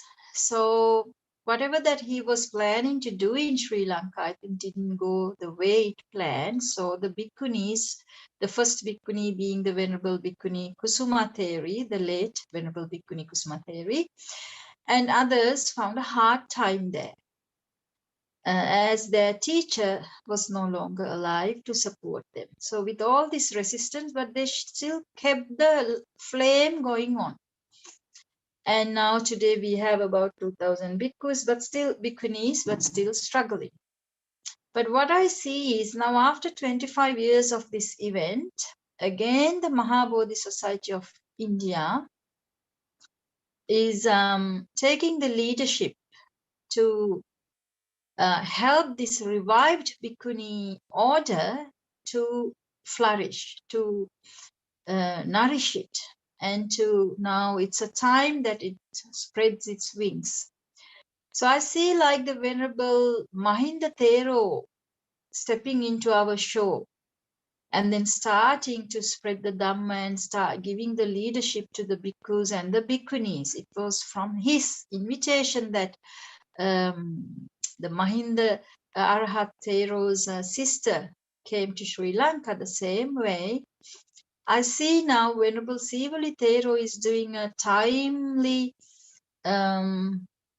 he's doing a timely service that is really needed at this time. We needed a strong bhikkhu leader, because it was always under a bhikkhu leader that the nuns are supposed to be, and also the nuns would flourish only when we are supported by our elder bhikkhu brothers. So I see this as something as really positive, and I can see that this will help the bhikkhunis in the future to be more stronger, to be united, and to spread its wings. So as from a request from actually Bhante Sivali that we started the United Theravada Bhikkhuni Sangha International. It was his initiative. So I pay my respect and bow down to Bhante Sivali and to all the other Bhantes who are supporting this Bhikkhuni initiative from Mahabodhi Society of India, and put my head down on your feet and humbly I pay my respect to Bhantes for the service that you're rendering now, when there is so much resistance and when there is so many Bhantes that who are resistant to come forward to help, and bravely that Bhantes are helping. So I see a bright future for the Bhikkhunis in the future. So while the Bhante Sivali has all the powers, and as the General Secretary of Mahabodhi Society of India, I'm sure he will make sure that he will do anything and everything to help the Bhikkhunis, because it's from India that the Bhikkhuni Sanghamitra Theri went there. So today when we think of this bringing the Bodhi tree to Sri Lanka, so what it means for us is actually it's the Buddha Dhamma strongly getting established in Sri Lanka. The Bhikkhu, Bhikkhunis being established there and following this Buddha's teachings. The Buddha's teaching is all about practicing to be good, to do good, and to extinguish all the fires in your heart, and to help others also to extinguish their fire in their heart and to live peaceful. And when you're peaceful, you are very happy. So this is the way to live a peaceful and a happy life. So it's very important nowadays in the world. The stress levels are really high to the level that people suffer physically and mentally to the level that they don't want to live anymore. They don't look forward to live anymore. So we have a highest suicide rate in the world.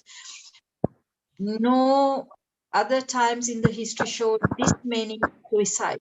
So amidst all this, the luxuries, the technologies, the advances we have, but we have sky high rocketing suicide rate. Why? Because of stress. What does stress means? We are very restless and very unhappy. This is why we don't look forward to live. So where is the answer to this? Even the WHO don't know how to control this, but we know as Buddhists, this is exactly what Buddha pointed out. If you keep on going, pursuing this karma, the sensual pleasures, and you think you can be happy by experiencing and indulging in these sensual pleasures, we can be happy, but Buddha said, no, no, no, no, no. It'll be the other way around. If you do this, you're going to be very stressed and very unhappy. And now we see it right in front of our eyes. So we need Buddha's teaching. So Buddha pointed out, live your life meaningfully.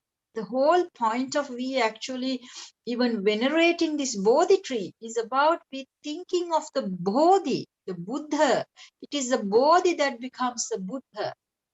We have Sapta Bodhyanga. Sat is Bodhipakya Dhamma. Bodhi means the mind that gets enlightened. So to the person who was getting enlightened, the Buddha to be, this Bodhi tree gave the shelter. So there is 28 Bodhi trees. So this is the Bodhi tree that our Lord Buddha sat down on. So we are not just tree worshippers, but we take this as a symbol of the Buddha's achievement of this fully enlightenment, and then helping the world to extinguish this suffering, the stress, and showing us a way to live a stress-free life and paving the way, giving us the guidance. So when we do the Bodhi Vandana, it is about we honoring and worshipping the Lord Buddha's worship, recognizing the worth, recognizing the value, and we value the goodness and the wisdom of the Lord Buddha, what the Lord Buddha had achieved, where no any other mankind have achieved at this time. So Buddha is the highest pinnacle of in our evolution. We reach the highest point. So the important thing about when we think about this Bodhi tree, when we think about the bhikkhus and the bhikkhunis, is about we following the Lord Buddha's footsteps, and we want to become the Buddha within us. We want to awaken the Buddha within us, and we want to become one of the Shravaka Buddhas. We want to become an Arahant who lives without stress, who lives with so much peace and happiness, with imperturbable serenity of the mind, and who shows that path, who shows the way to get there to the others. So in this world that is being engulfed by the fire of the greed, hatred, and lust, this is where we find the answer in the Buddhist teachings. So we need more and more bhikkhus and bhikkhunis to practice, establish themselves in this practice, and bring out that peace and the happiness in their heart, live a stress-free life, and then show that to the whole world, so we can live this life. We can have all these things what we have, but we can live a peaceful and a happy life in the right way by associating the right things. So I will keep my words short, and I would also like to do the Bodhi Vandana, but it is not just we are worshipping the tree. It's about we taking the Bodhi tree as a symbol of the tree that gave shade to the Lord Buddha while Buddha was getting enlightened. So we are thinking of the enlightenment of the Buddha, and we are thinking of the Buddha's achievement of developing and perfecting the goodness and wisdom to the maximum level after being born as a human being. So Buddha is the person who have reached the highest level in the evolution. So we pay respect and honor the Lord Buddha. So let me recite the gathas to pay respect and pay homage to the Bodhi and to the Buddha. Yassa mule nisinnova sabbhari vijayang aka Pato sabhang yutang sattha vande thang bodhipadapang ime te mahabodhi lokanatena pujita aham pite namasami Bodhi Raja Namastute. I revere and worship the Lord Buddha's Bodhi, the Buddhahood, and we pay homage to the perfected enlightened one, to the Lord Gautama, the Lord Buddha. And thank you so much for giving me this opportunity, and I would like to thank everyone again for arranging this, organizing this webinar, and giving all the bhikkhunis to be able to speak and share their ideas and messages so the world can see the modern Bhikkhunis and how they are continuing the Venerable Sanghamitra Theri's legend. And again, I would like to put my head down on the Bhante's feet and pay my humble respect and worship and show our gratitude to being there for us and giving the leadership and helping the revived Bhikkhuni order to flourish. May Bhante be well and happy. May everyone in here be well and happy. May everyone who helped to put this webinar together be well and happy. And may all the senior Bhikkhus and Bhikkhunis be well and happy. Everyone who joined today be well and happy. May all beings be well, comfortable, peaceful and happy. Sukhi hotu, Teruvan Saranai. May you all attain the bliss of Nibbana and live a stress-free life and be well and happy. Thank you for giving me the opportunity. Sadhu, sadhu, sadhu. We'll now have a recorded speech of Venerable Bhikkhuni Tathaloka Theri, the founder of the Dhammadharani Theravada Bhikkhuni Association of North America.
No sound.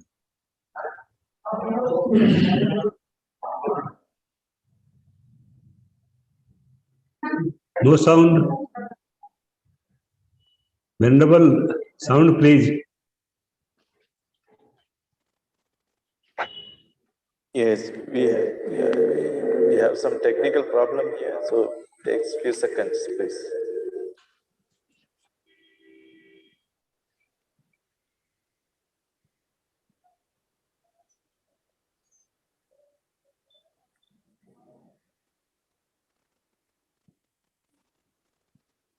This is it, like.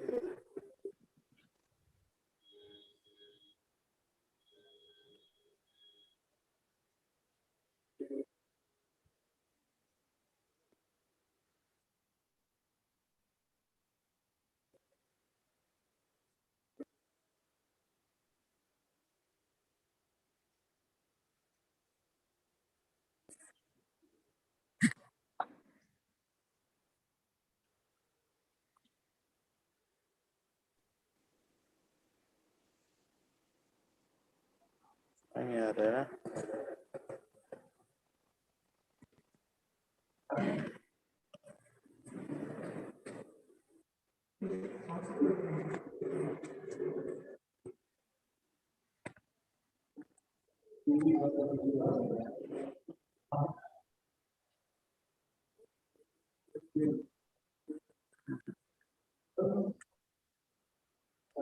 go to the.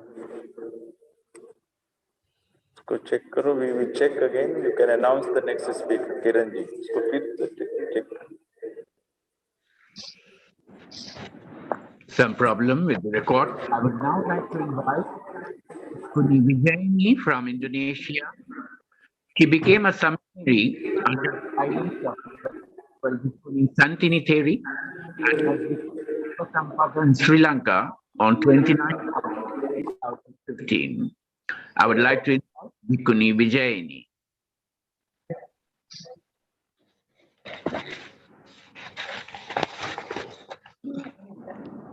Most venerables, my dear Dhamma sisters and Dhamma brothers, ladies and gentlemen, please accept my Dhamma greetings. Namo Buddhaya. First of all, I would like to pay my respect to most venerables who present in this webinar.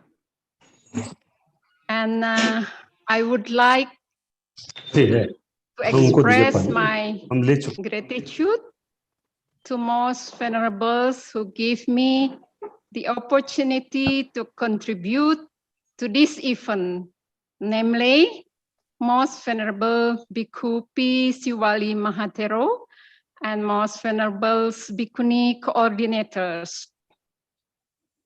I would also like to thank Mahabodhi Society of India and all contributors who have organized this webinar.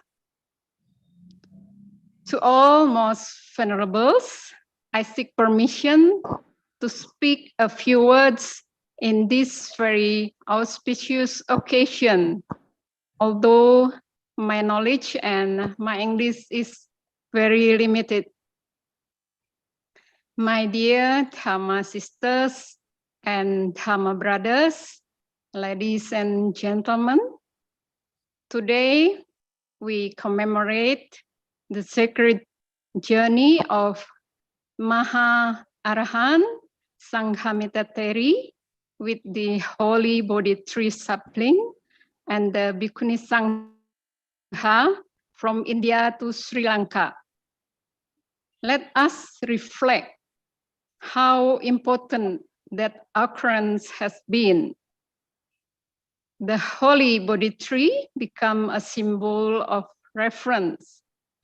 Moreover, when we learn from history, we can see that the Bhikkhuni Sangha has given so much impact and benefit for society in large, not only for women. This fact should encourage us to strive hard and to move forward, led by this good example. We should follow the way that has been shown by the Arahant. When the first duty has been accomplished, other duties can be done more easily. So let us now strive hard to do our first duty, which is to purify ourselves.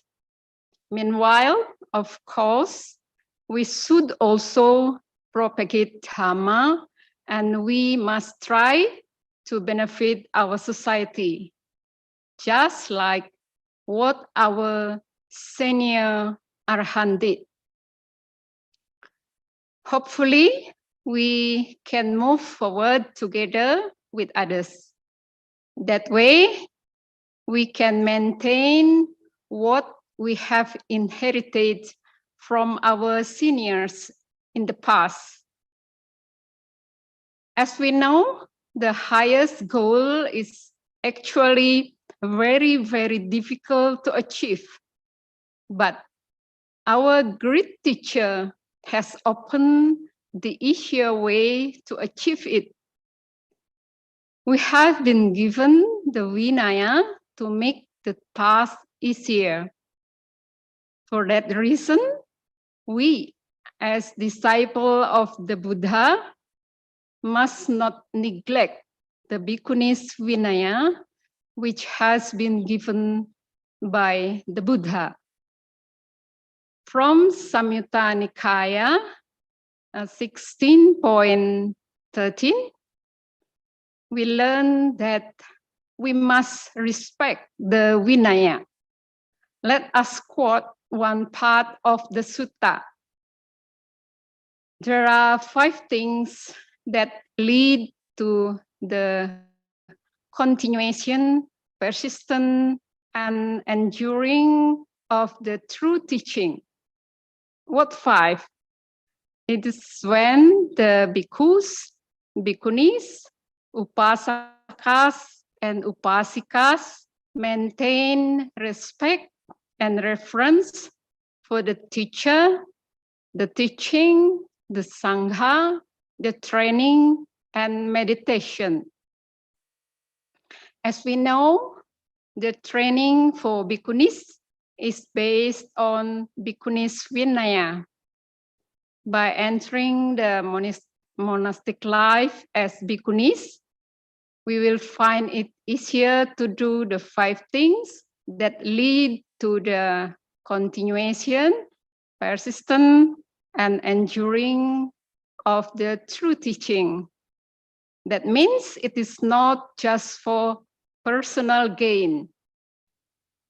This sutta also teach us that we as Bhikkhunis should maintain respect and reverence for those 5 things by diligently practicing Dhamma, Vinaya, and meditation wholeheartedly.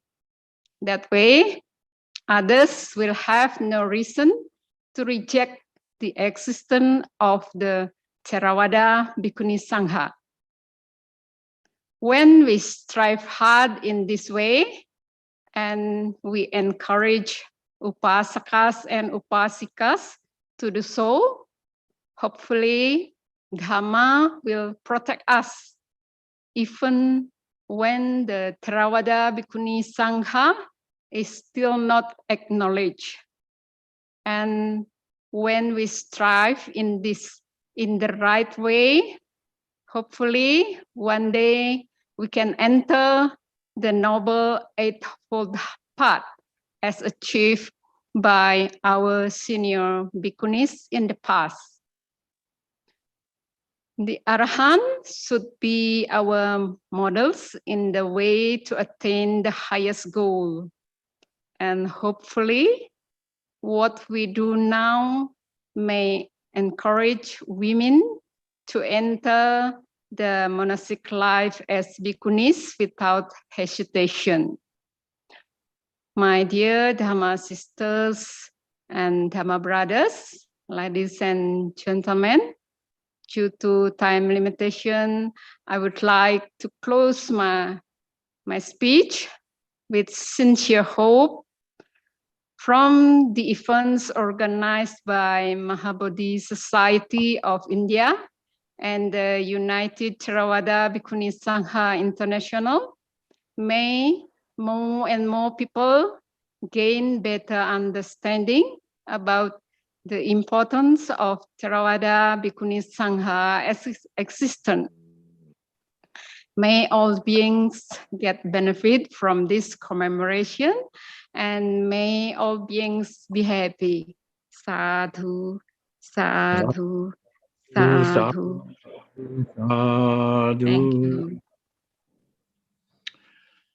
Could we have the recorded speech of Venerable Bhikkhuni Tataloka Theri?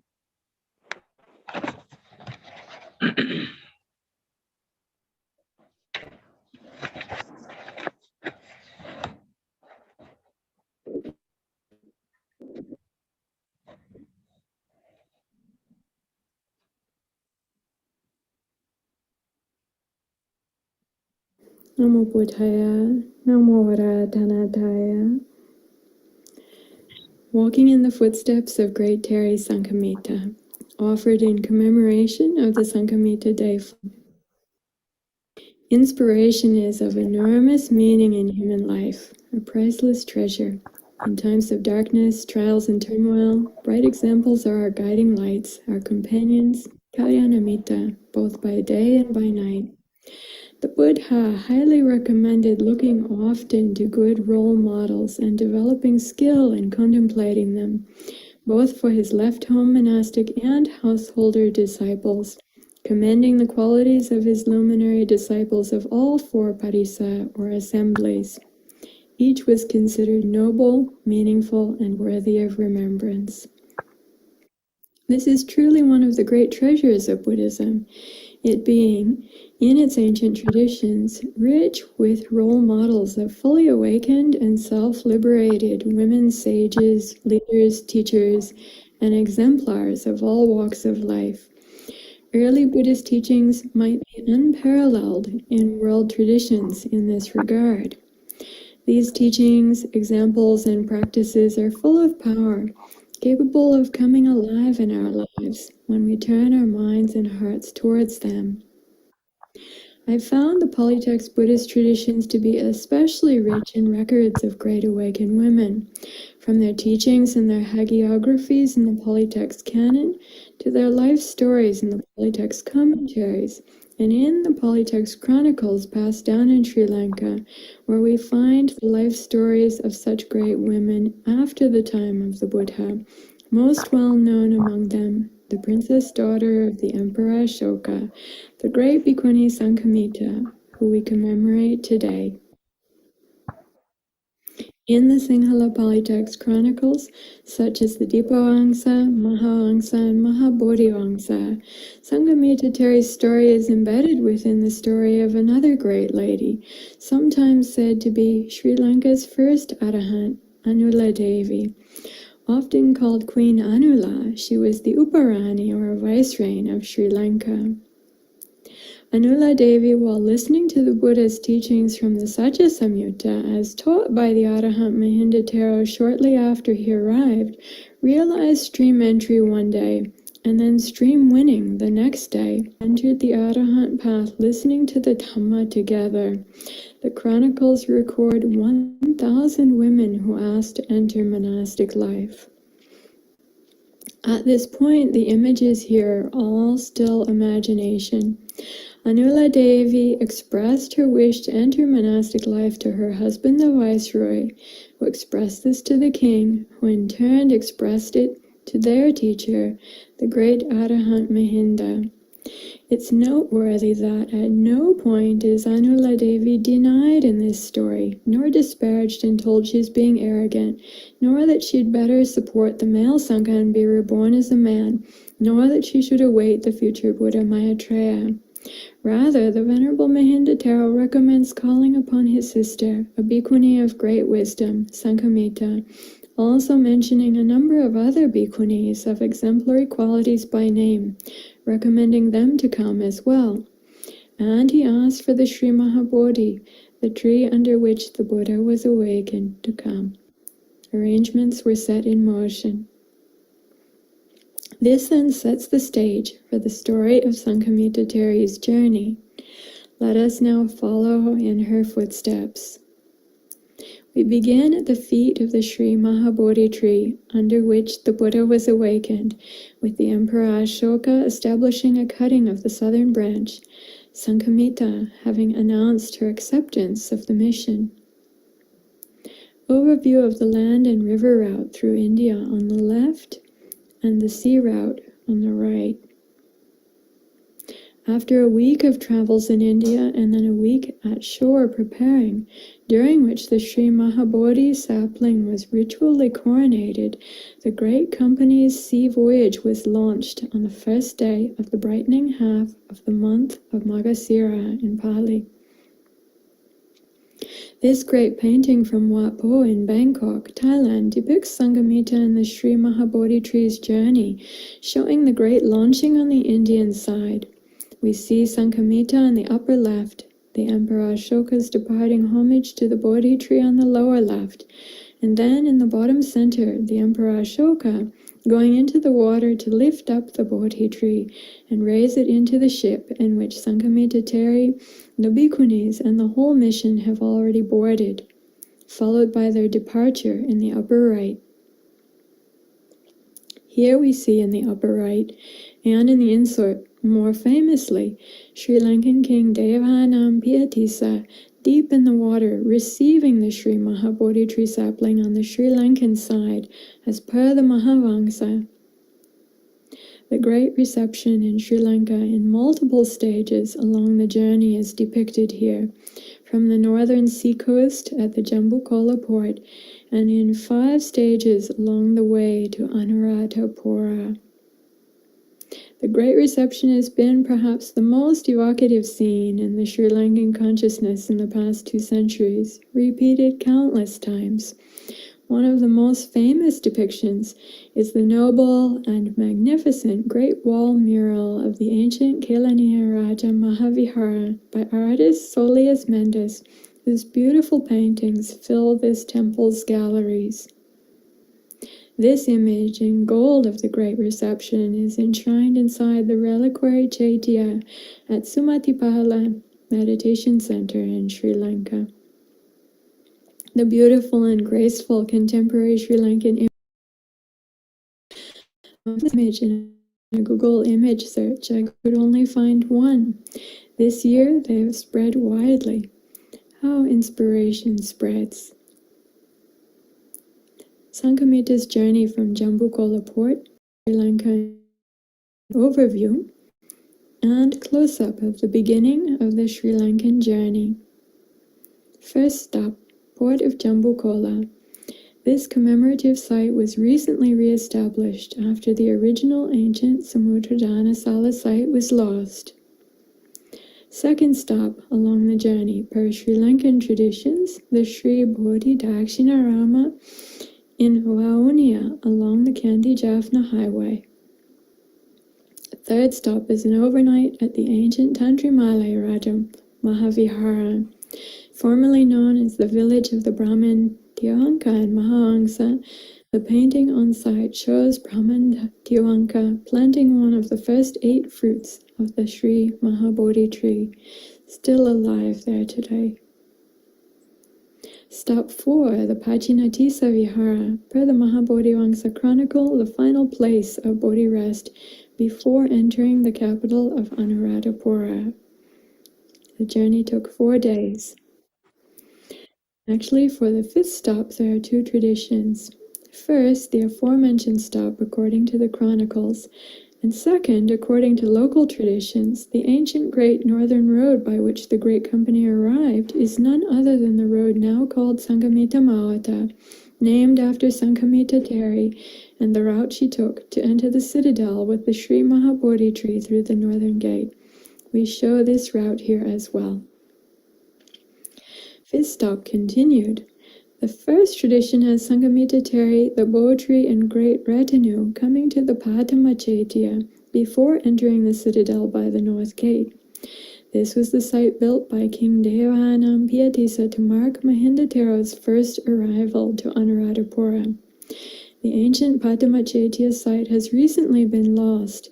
We've used old maps here to try and find it again. The second tradition, which has Sanghamitra Theri and the Great Company entering directly via the Great Northern Highway.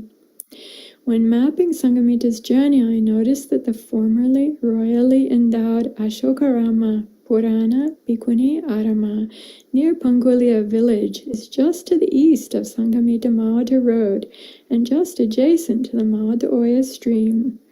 According to the chronicles, Sanghamita's ancient monastery where she sought seclusion, previously the Royal Elephants Resort, in a cool area away from the city with flowering kadamba bushes, so named, the Hatalakarama or Hatalaka Vihara, was bordered on by the Mawatu Oya, formerly named Kadamba River. Could this be Sanghamitra Theri's long-lost monastery, herself?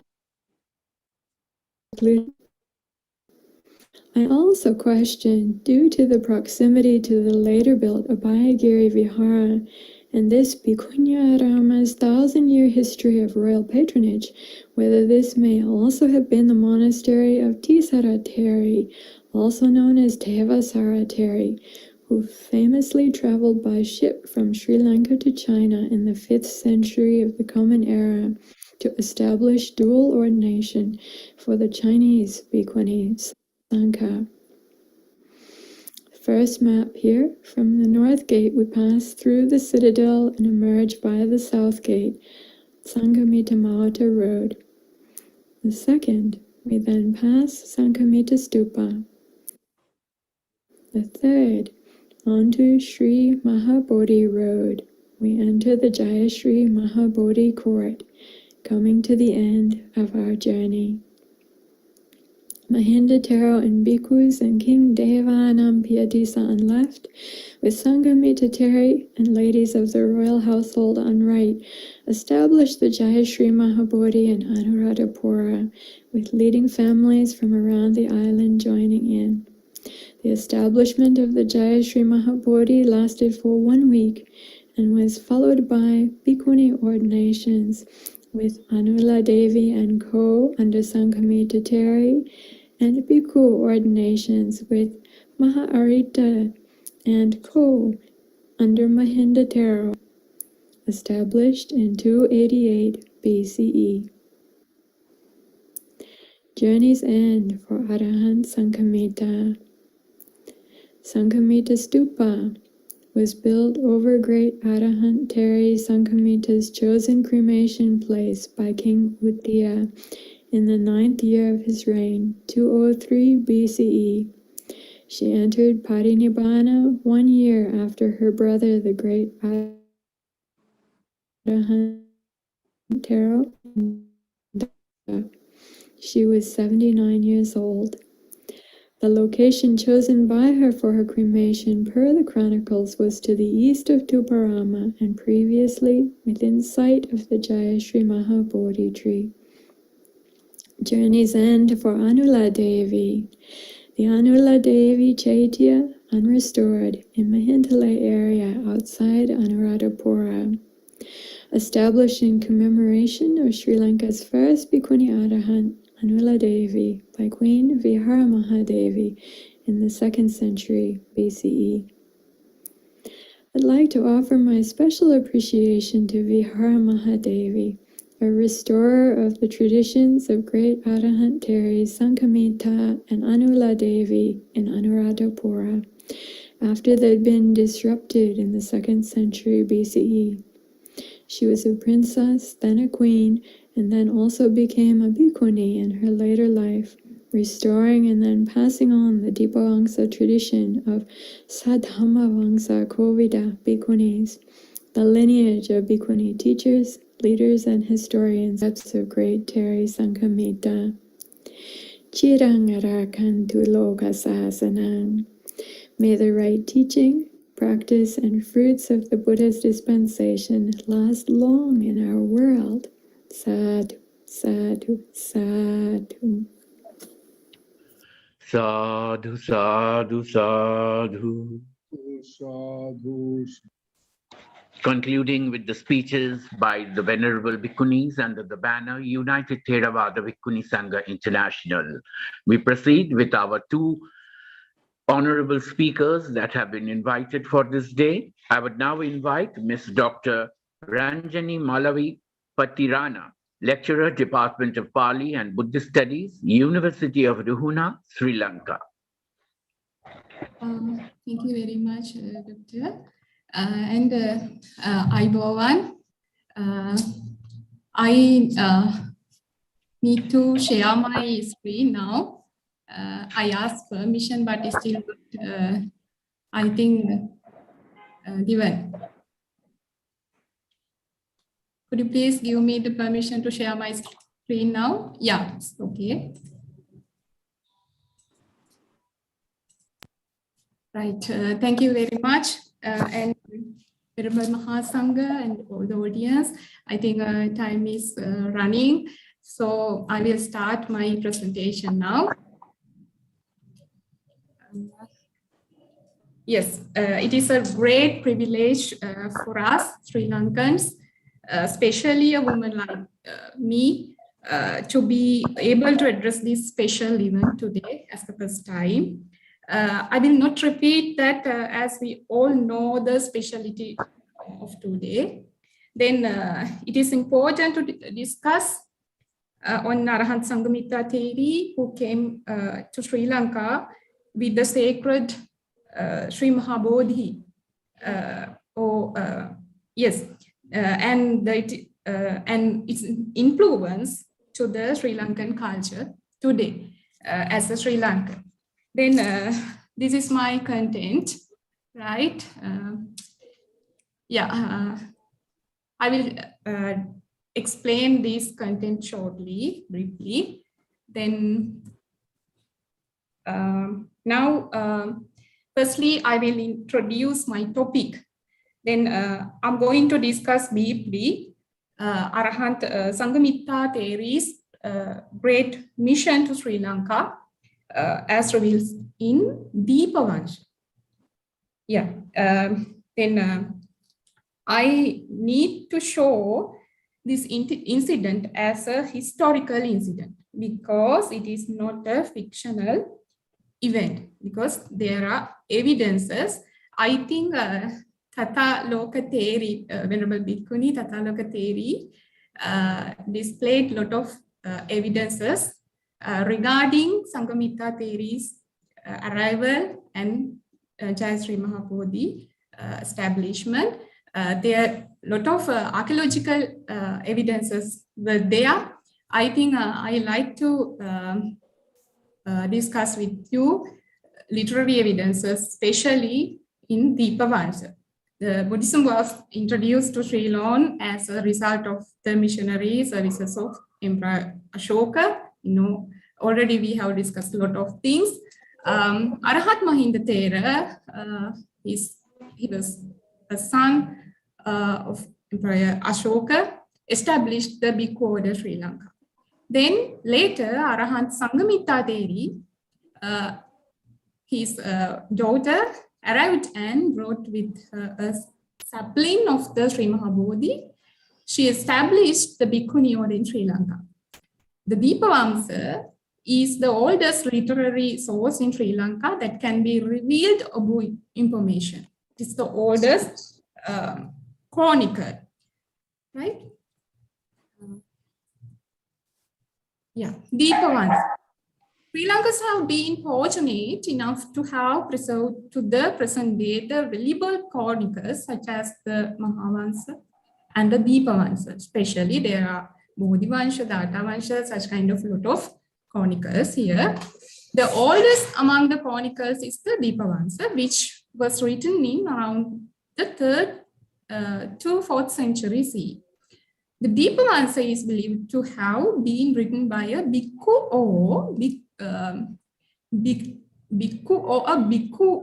bhikkhuni or a generation of bhikkhus who had special respect for bhikkhus.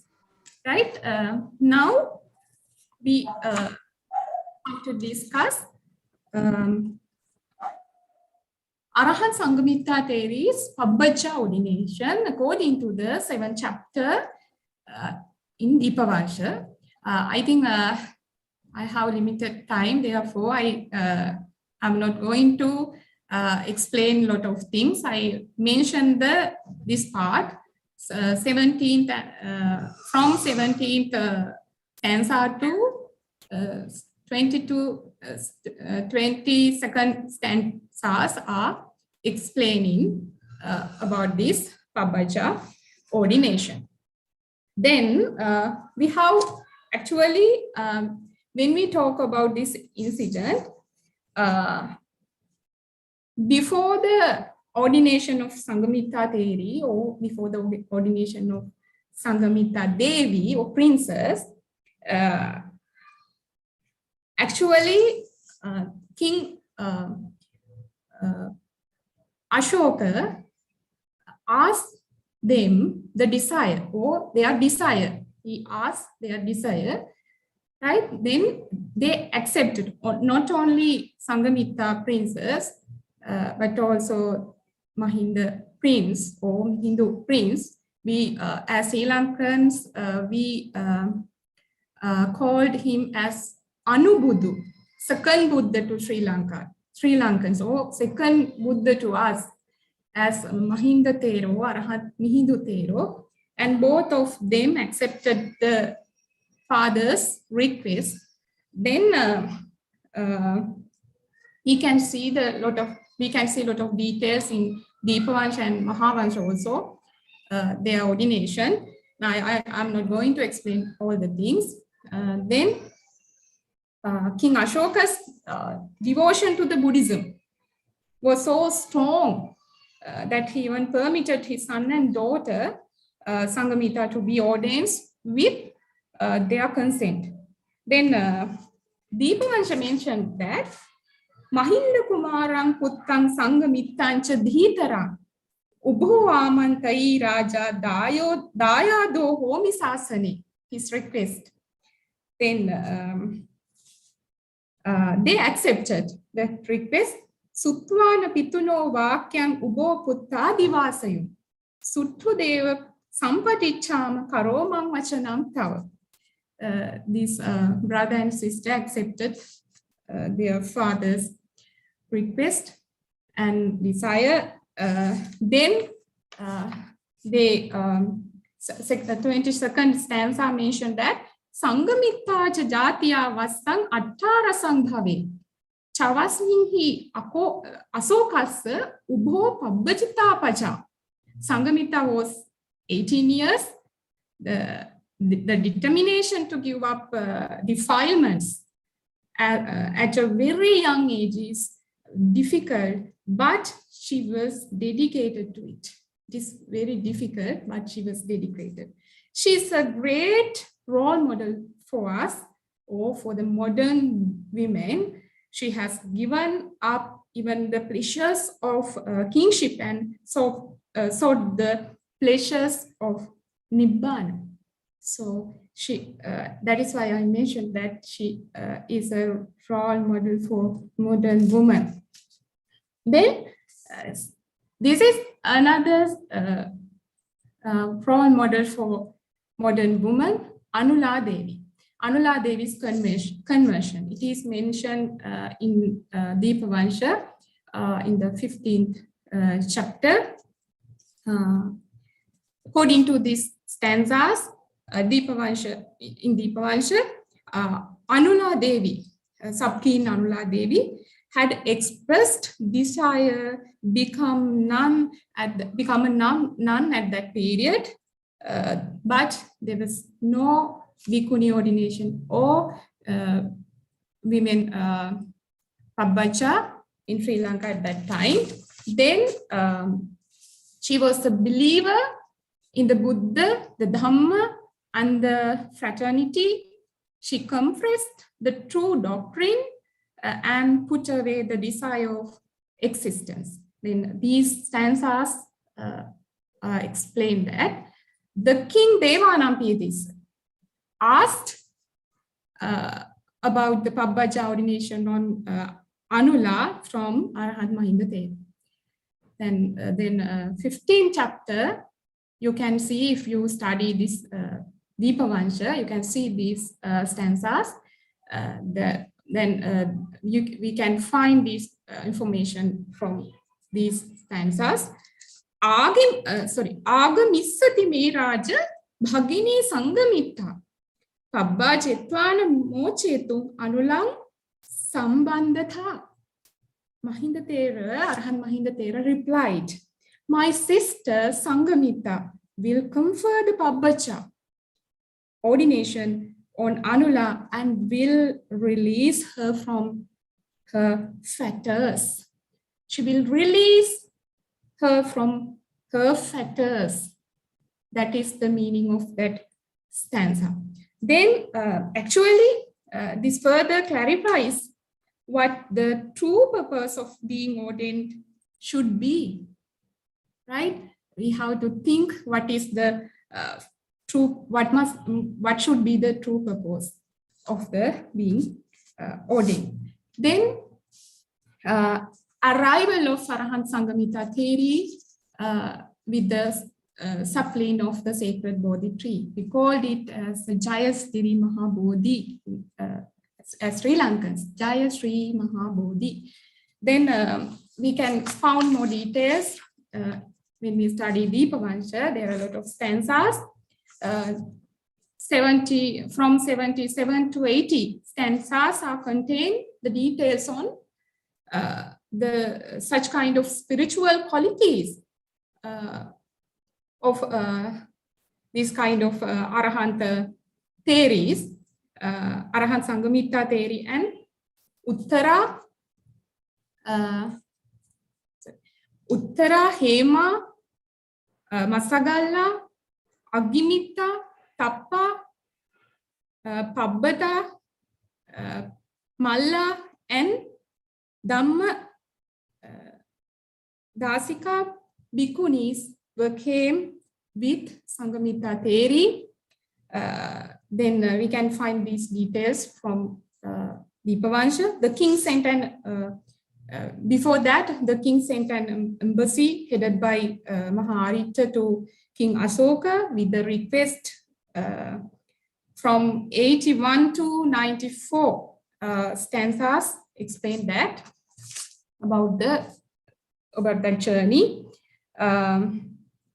She came to Sri Lanka with a sacred Bodhi sapling.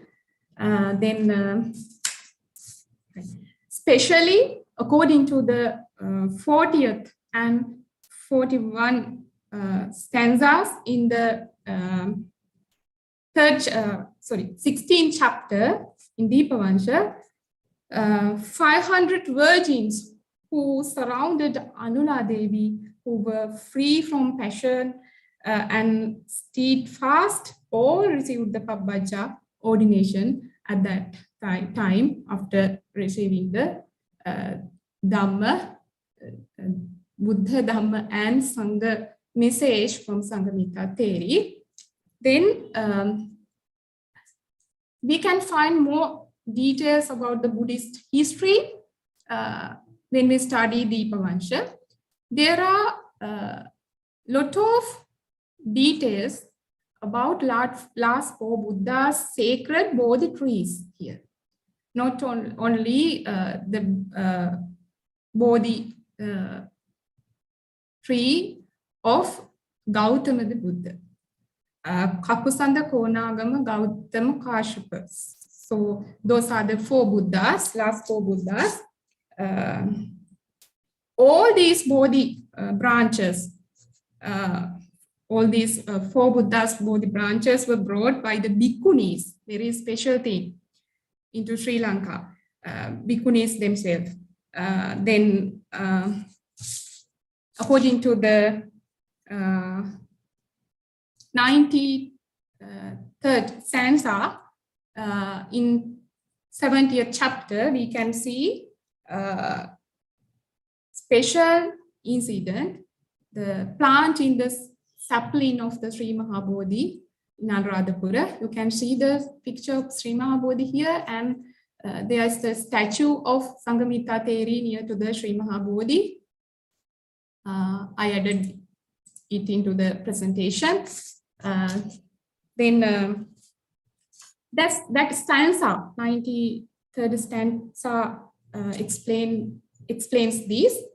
Patittesi Mahabodhin Mahamega Vani Tada. Mahamega. Mahamega Vana or Mahamega Garden. That is the place which the Bodhi tree planted. King Devanapiyatissa planted it, the great Bodhi tree. Now we can see it in Anuradhapura. It is a more sacred city in Sri Lanka. These are some pictures regarding the Sri Mahabodhi, and you can see two pictures in left side here and right side. These are the pictures of all the balustrade in Sinhala Garadibed. We can found from the archaeologists has found it near to this place. Therefore, we have evidences to prove this incident, special evidences, and there is evident Sri Mahabodhi is the evidence. So we no need to talk more about that. Then this is the Sri Mahabodhi, one of pictures of Sri Mahabodhi. And Dipavansha mentioned more details about Bhikkhuni order in the 16th century within India. I added them to explain something because Dipavansha author has tried to explain more details about the Bhikkhuni society. We can find some details regarding that. 6th century India, Bhikkhuni order, Pajapati Theri and other theories, great theories, names are there, and then the talents of them and skills of them are explaining there. So it is very special when we, a special thing when we discuss about Bhikkhuni order. And other thing is the Bhikkhuni order in 3rd century BC Sri Lanka. Firstly explained, the author has explained the Bhikkhuni order in India. Then he has explained the Bhikkhuni order in Sri Lanka. So then because we know firstly he explained it, but again he has come to the same topic. In the 18th chapter we can see them. Talent and inner qualities, spiritual qualities of Arahant Sanghamitra Theri and the team are explained in this chapter. Therika Sanghamitracha Uttaracha Vichakhana. Hema Ma Sagara Allacha Aggi Mittacha Dasika. Those names are mentioned. Sanghamitra Theri and her team and their qualities, their skills are mentioned again and again here. Then according to this, we can think about, we can think all the Bhikkhunis of around Sanghamitra Theri, Arahant Sanghamitra Theri were very clever and very, and they were in very good qualities, spiritual qualities. All the Bhikkhunis accompanied Arahant Sanghamitra Theri to Sri Lanka, taught the doctrine and the discipline at Anuradhapura. Then all Sri Lankan women, lot of Sri Lankan women with Anula Devi and Anula with other Bhikkhunis went to Anuradhapura or came to Anuradhapura to learn the doctrine of the Buddha from Sanghamitra Theri and the team. Following the Buddha who treated women with consideration and civility and pointed out to them to the path to peace, purity and sanctity, Arahant Sanghamitra Theri did all in her power to raise womankind from lower to higher levels of life. And she worked with unflagging devotion and undaunted courage for this country, not only for women, for all human. Today also we can see the tradition of her in Sri Lanka or the Bhikkhuni society in Sri Lanka because of her and Anula Devi. We have to respect Anula Devi also. Then when we go to the other slide, you can see the topic Bodhi culture. She introduced us a special culture. Because of her arrival, Sanghamitra Theri, and the arrival of Bodhi tree, we recognize a new culture. And there was a cultural revolution in Sri Lanka.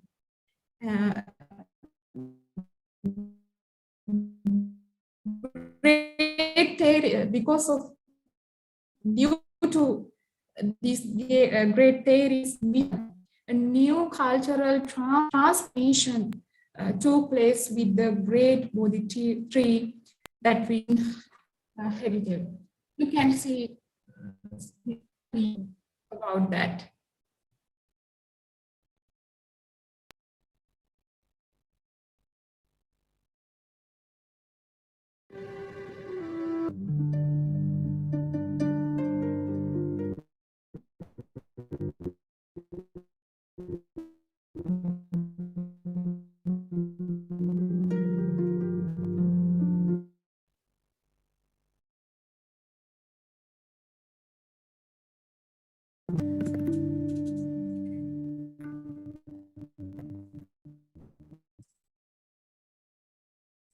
you can see that great sacred body tree, in Sri Lanka. Then I think before explained by Venerable Bhikkhuni that it is a symbol of the Buddhahood, it is a symbol of intelligence, Bodhi, Buddha, there are same meanings. So Venerable Sanghamitra Theri brought us the symbol like the Buddha. Most Sri Lankan women are following her path today. Unfortunately, there are a lot of nuns and bhikkhunis here. Some organizers are doing higher ordination, but there is a matter like such as not still permitted as official. But we are very proud to memorize and we are very proud to say that the Sanghamitra Theri's mission was very successful, and she did her duty well, and we also very fortunate to memorize again and again it and other things, written histories in Sri Lanka about those things like Deepavansha. That is why we can explain. I explained only very brief these incidents because I have no time. So there are a lot of details, and if you think to I read Deepavansha, not only Deepavansha and Mahavansha also. And I'm also very lucky to address this very good occasion event. And I wish all the Bhikkhu Sanghas and all the especially Bhikkhuni Sanghas to success their life with the bliss. And attached to the Pali and Buddhist Department, University of Rupana. You can see my background, University of Rupana in Sri Lanka. Teaching this Buddhist culture. So therefore, may that bless you all. Thank you very much. Thank you so much, Dr. Madhavanaji, for your enlightening research on the Deepavamsa. I would now invite our next honorable speaker, Dr. Niki Chaturvedi, the Associate Professor, Department of History and Culture, University of Rajasthan, Jaipur.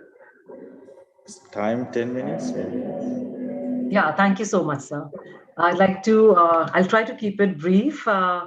Respected Dr. Kiran Lamaji, Venerable Mahasanghaji, His Excellency, Mr. Milind Morogoda, Venerable Anand Bhikkhuji, all the Venerable Bhikkhuni speakers from the United Theravada Bhikkhuni Sangha International, Dr. Ranjani Patirana, Dr. Mahendra Singh Ji, Professor Kailash Prasad, Professor Dorji, Venerable C.V. Lee, Professor Bimalendra Kumar, all the honorable members of the Sangha, and my Dhamma greetings to all who have gathered here for this auspicious occasion to celebrate the Dhammaduta mission of Venerable Sanghamitra Theri.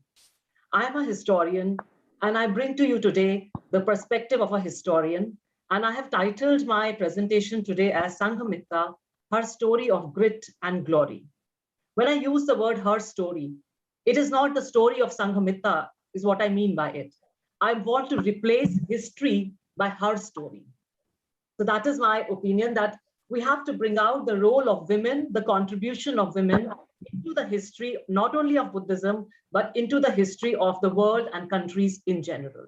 And that is, for that, a very glorious example is Sanghamitra, who undertook the Dhammaduta mission, who undertook a foreign travel journey, which was considered largely a male-based. Earlier, I would start with the meaning of Sangha. It meant any community. When it began in the 6th century before Common Era, it meant a community of with a purpose. But the Buddhists, the followers of the Buddha, they appropriated this term in a manner that it became its unique identity. The term Sangha got to be, they called themselves Bhikkhu Sangha, and very soon Bhikkhuni Sangha was also introduced, and then the Sangha was called Ubhayato Sangha. Now this proves that the Buddhist order in Buddhism, female religiosity was considered completely capable. Yet, we have the romantic notion of an empowered female renunciate, which we find in the works of Caroline Foley and I.B. Horner, which I think is a simplistic notion. We have to go back. We have to see the struggles of Bhikkhunis like Sanghamitra, Venerable Sanghamitra Theri, and then we understand that the kind of work, the kind of seminal contribution that they have made in creating a foundational strength of not just Bhikkhuni Sangha, but also of Buddhism in general, and they also contributed to the culture and history and civilization. These are the layers through which we have to approach this, this whole perspective. So while commonly the most faithful to worship, women have had a fractious, contentious relationship in all religions throughout all centuries. But it has been established by academic research that women provide a sense of stability, which is the hallmark of traditional religions. Yet women, we believe that women have essayed restricted and even marginalized roles. But we have to understand the unique gendered ways of struggle. So therefore, in a history of Buddhism, incorporation of her story, the word that I'm using for history is her story, is crucial to recover the contribution of women. Nuns in no way proved inferior to monks in carrying the missionary activities. If you look at Theri Vada, which is the oldest, it is part of the oldest Tripitaka, in Theri Gatha, we get numerous examples of women who were attractive teachers, and they convinced other women to convert to Buddhism. I.B. Horner writes in Women in Primitive Buddhism, and I quote, all these conversions of women by women is part of the weighty contribution that they made to the Buddhist religion. As teachers, they exhibited a variety of attracting forces consequent upon their individual characters and history. The pinnacle of this missionary tradition of women missionaries is Venerable Sanghamitra Theri. She traveled to Sri Lanka with a band of nuns from all the way from Patliputra to confer ordination upon women. Mahapajapati Gautami, I'll go back to the first nun of the order of the Bhikkhuni Sangha. Mahapajapati Gautami has been indisputably, she's regarded as the foremother of Buddhist nuns, first to be ordained, opening the path of Sangha for women. But Sanghamitra means friend of Sangha, friend of the order. But I feel it is not an exaggeration to regard Sanghamitra as one of the foremothers of Bhikkhuni Sangha because of her arduous efforts, because of the widespread missionary activity that she undertook. So the first thing that I want to highlight is that Sanghamitra can truly be regarded as foremother of Bhikkhuni Sangha in Sri Lanka. For Buddhists, the epitome of enlightened leadership is Buddha himself. The Buddha, the awakened one, led by teaching a path to awakening that is open to all, men or women. But unfortunately, there is this myth that only male can be the leaders, like the Buddha. But the first to succeed in making inroads into this myth was Mahapajapati Gautami. And I think Sanghamitra also played a leadership role. We have to recognize that the kind of leadership that she provided, she not only ordained the women, but she also nurtured the order for many, many years. So this is very, very important. It was Gautami, if we read Gautami Apadan back into the Tripitakas, earliest Pali scriptures, and we realize that Gautami, when she's passing away, she says, do not waste my effort. She writes, she said, she's supposed to have said that the great Buddha made women nuns only at my beseeching. So if you love me, be like me and follow him. Such a responsible role to make other women follow the path of sorrowlessness. I call it the path of sorrowlessness, was many years later taken by Sanghamitra. The Mahavansha narrates that she traveled from India to Sri Lanka to ordain, we've all heard this, to ordain Queen Anula with 500 ladies. But what is also more important is she spent the rest of her life in Sri Lanka, made it her new homeland. As described in the Deepavansha, Sanghamitra, along with her companions, preached the doctrine at Anuradhapura.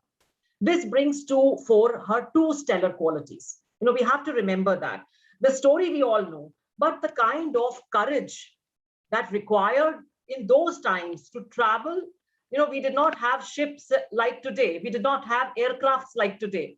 It was a long and arduous journey, the kind of a ship vessel she must have gone to. It was not known that women travel like that. Women did not take such long journeys. So this kind of, and sea voyages were also not very common. It was not commonly taken, you go to another country was very, very exceptional kind of a journey. But we realized that Sanghamitra did not hesitate even for a minute. In fact, she insisted. She was told by her father that I don't want you to go. My son has already gone to Sri Lanka, so I would like you to stay back. And she said, no, I am required there. Her dedication to faith is stellar. The other thing is that Mahinda says she's Bahushrut. She is very knowledgeable. So her wisdom and her courage are two things that stand out for me in which she undertakes this journey and takes this great noble mission. The sources of her story are found only through Sri Lankan chronicles, and my previous speaker, Dr. Pati Rana, mentioned Deepavansha, Mahavansha, and Meena Talim, a scholar on Buddhism, says that the literary sources in India have not done justice to Sanghamitra, and we're very fortunate to have Sri Lankan chronicles, to have the story of Sanghamitra and her narrative. Her core narrative is found in Deepavansha and Mahavansha, but there are many other scriptures. I would not like to mention all that. The one other aspect that comes into, that should be highlighted is that we always see that worldly bonds are fetters to achieving a spiritual summit. But Sanghamitra presents an example where her worldly bonds also turn into spiritual bonds. Her father is a Buddhist devotee. Her mother is a Buddhist devotee. But her son becomes a Thera, Sumana. She's married to Prince Agi Brahma, who is also said to have taken ordination. Most important was Prince Mahinda, at whose behest she arrived in Sri Lanka. As per Mahavansha, the king Devanam Piyatissa's younger brother, Mahanaga's wife Anula, wanted to enter the order. But Thera's reply was, Nakapati Maharaj Papajetum Tiyohina. We are not capable, we cannot ordain women. And he advises that we should invite Sanghamitra to arrive in Sri Lanka from Pataliputra to fulfill this purpose. That kind of confidence and that kind of seminal role, I think pivotal role Prince Mahinda played in her life, her own brother played in her life. And this fellowship of nuns was genuinely beneficial to the practice of nuns. She did not come alone. She came with 11 nuns. Queen Anula did not take ordination alone. She was accompanied by 500 more women. So we have to understand this collective spirit, this bond of sisterhood, this collective sense of community. It really fostered the growth of Buddhist Sangha. Sanghamitra had become a nun at the age of 19. She went to Sri Lanka at the age of 21. So it is also more, remarkable at the young age at which she is taking such steadfast decisions, such dedicated and focused decisions towards fostering the faith. She was born in India. She devoted her entire life to Sri Lanka. And I would say she is a unique example, not only in the history of ancient India and ancient Sri Lanka, but throughout the world, even today. And in Theri Gatha, there is a devotee, Anoja, who gets ordained by Uppalwana, Theri Uppalwana. And she says the Buddha could not have arisen only for the benefit of men, but for that of women as well. So it is leaders like Sanghamitra Theri which have made this a widespread reality for a lot of women. Her contribution is not only significant for nuns, but it is also significant for Buddhism. We have all discussed that. She tells her father that, "O great king, my brother's request is of great importance. There are many to be ordained. I must go." That was a sense of duty she had to Buddhism. But she also carried the Bodhi tree sapling, which is so significant for Buddhism. So I feel that these two aspects, and other than that, there was a secular aspect also. There were a lot of artisans, carpenters, weavers, administrators, people from statecraft who accompanied her in the journey. So I feel that I would conclude with the thing that Sanghamitra carved a niche for women by opening the doors of leadership as well as disciples. She paved the path of active role of women in religious spheres. And henceforth, the women of Sri Lanka took an active role in fostering the Dhamma. Sanghamitra Theri is regarded as the emancipator of women in Sri Lanka. She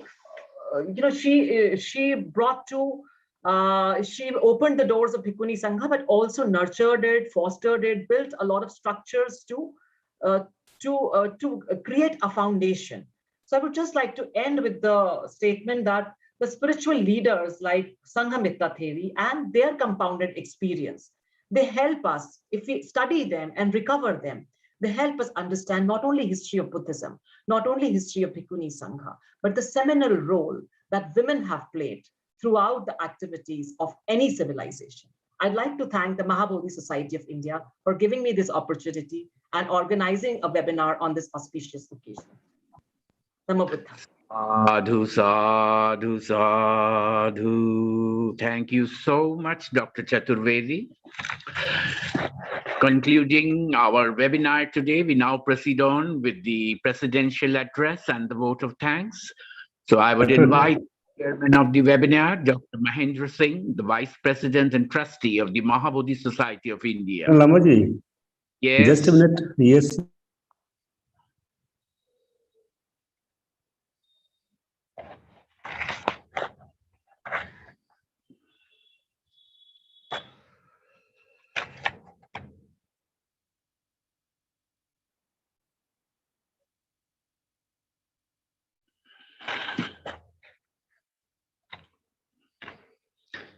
Dr. Vimalendu ji.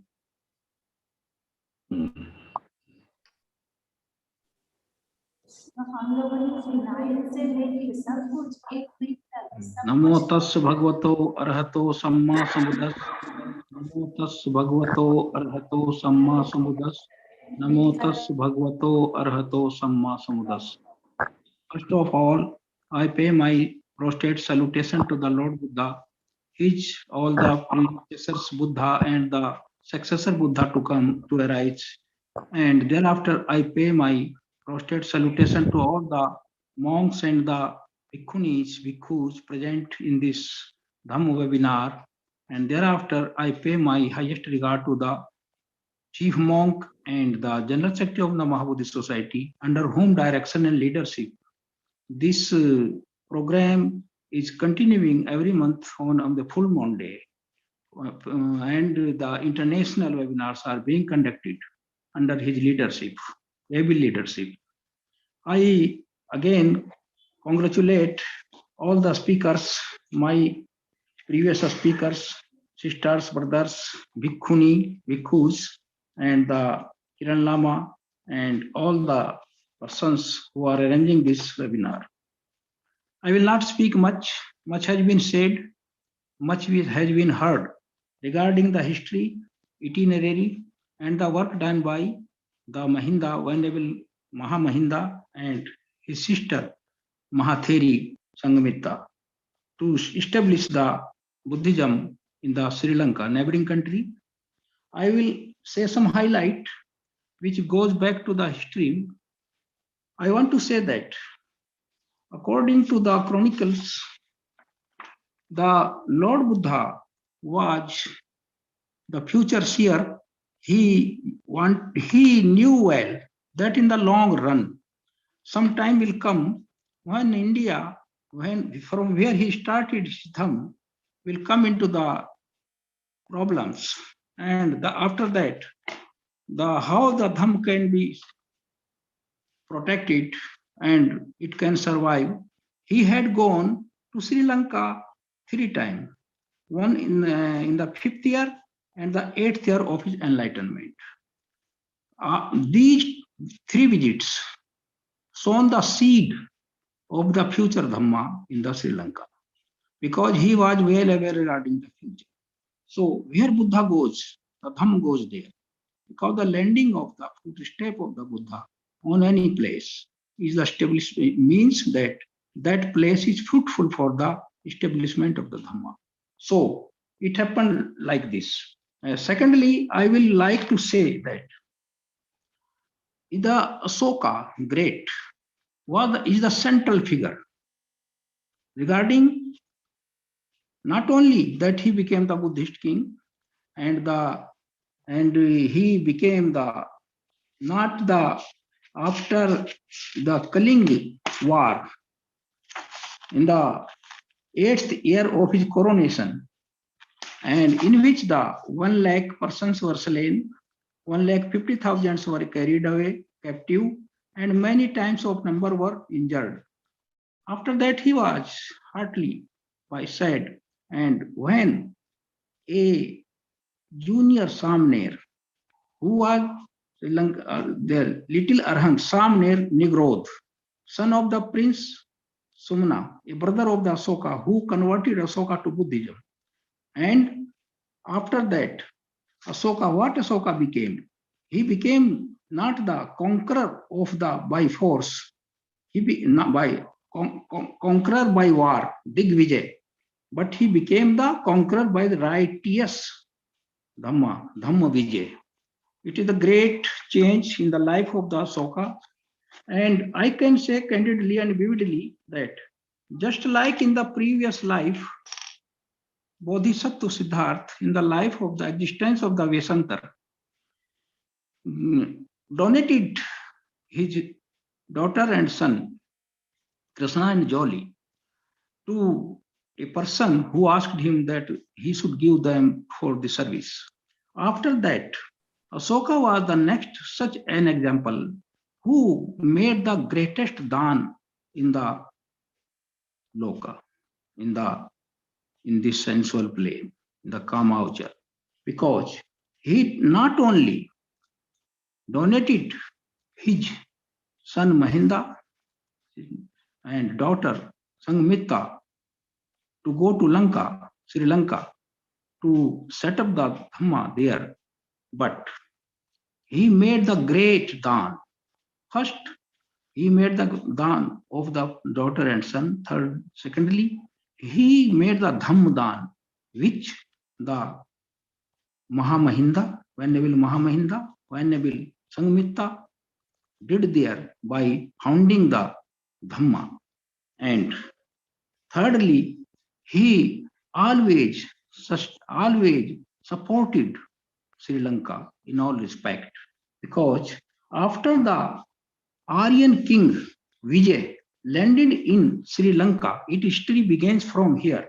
In the 543 BCE, the history of Buddhism in Sri Lanka starts with the arrival of Arhant Mahathera Mahinda, son of the Asoka.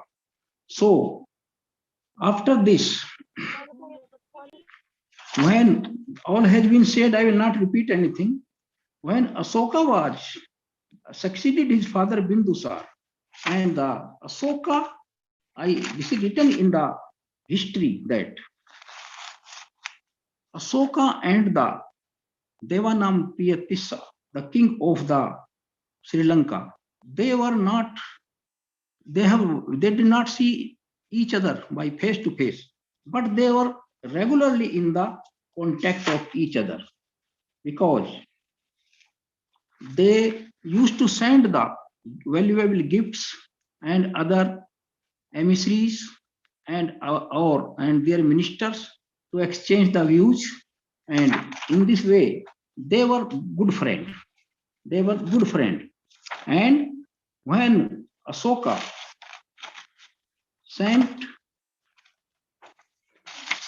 when Devanampiya sent his delegation to meet Asoka, and Asoka sent a message to Dhammasoka, sent a message with a gift, the following message: what? I have taken refuge in the Buddha. It is the event before Mahamahinda went there.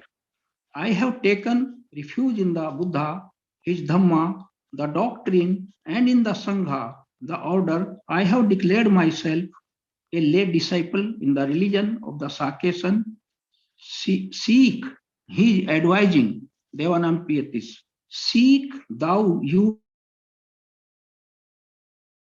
of man, converting your mind with believing heart, refuse in this best of gems.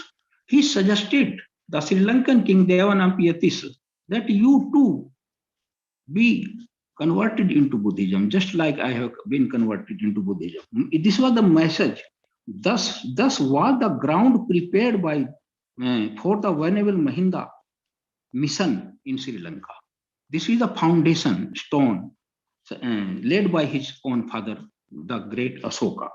When Mahinda went there, when this father, King Mutashiva, passed away, then King the Mahamahinda went there, arising into the air in the year 236 Buddhist era, on the full moon day of the Jade, which is called in the Sri Lankan history the Posan, and it is the great function there celebrated on this occasion because of auspicious visit of the Mahamahinda. Thereafter, when he converted all the persons there with king and his all the citizens, just my previous all the speakers have told that the Anula, the Queen Anula, the wife of a sub-king Uparaja Mahanag, and his 500 attendants also requested they should be given the ordination in the Dhamma. And as told by my previous speakers, that when the Mahamahinda Bhante was asked to ordain them, he said, I can't do this because if there is no Bhikkhuni in the order, only in that condition, Buddha can convert, Buddha can ordain. And if the Bhikkhuni Sangh is there, only a Bhikkhuni can give the pavajja to the ladies, the lay disciples. So it was decided, he suggested the king that my sister is there, Sanghamitra, so you request my father to send her here so that she can give pavajja to these, all the female disciples. So a king, so under the Arithi, the minister, a delegation was sent to the Asoka, and he was requested to send Sanghamitra to Sri Lanka so that the woman can be taken into the order.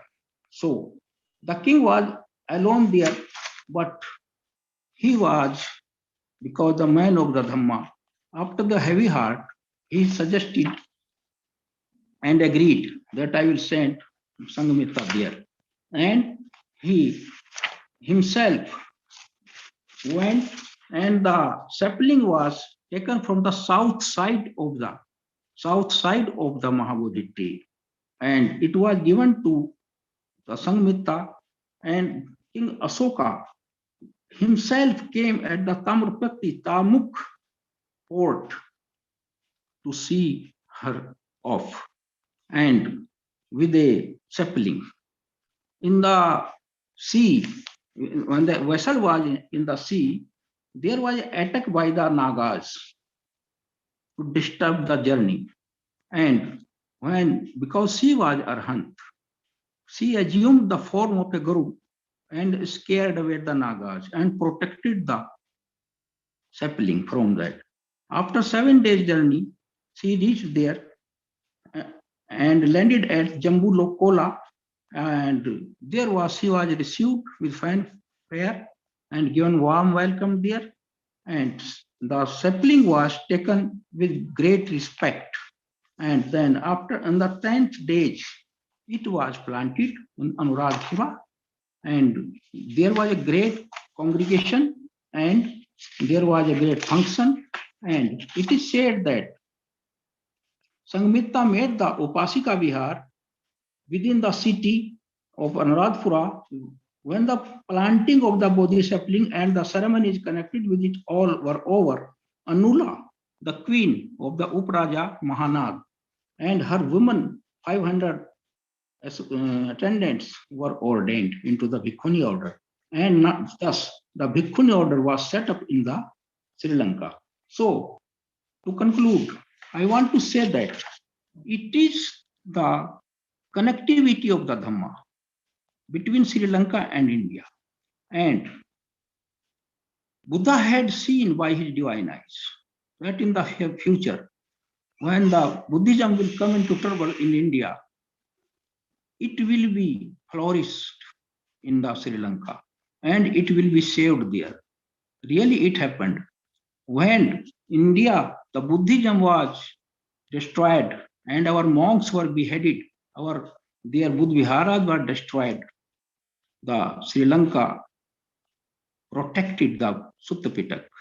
And had there not been Sri Lanka and Asoka and Mahamahinda and Sanghamitra, the Dhamma must have not reached to the Sri Lanka and it must have not been protected there. Now, that sapling which was taken from the Bodhi tree is now the oldest tree of the world, which is revered and which is worshipped all over the world, and the pilgrims come there to see it and to say prayer under it.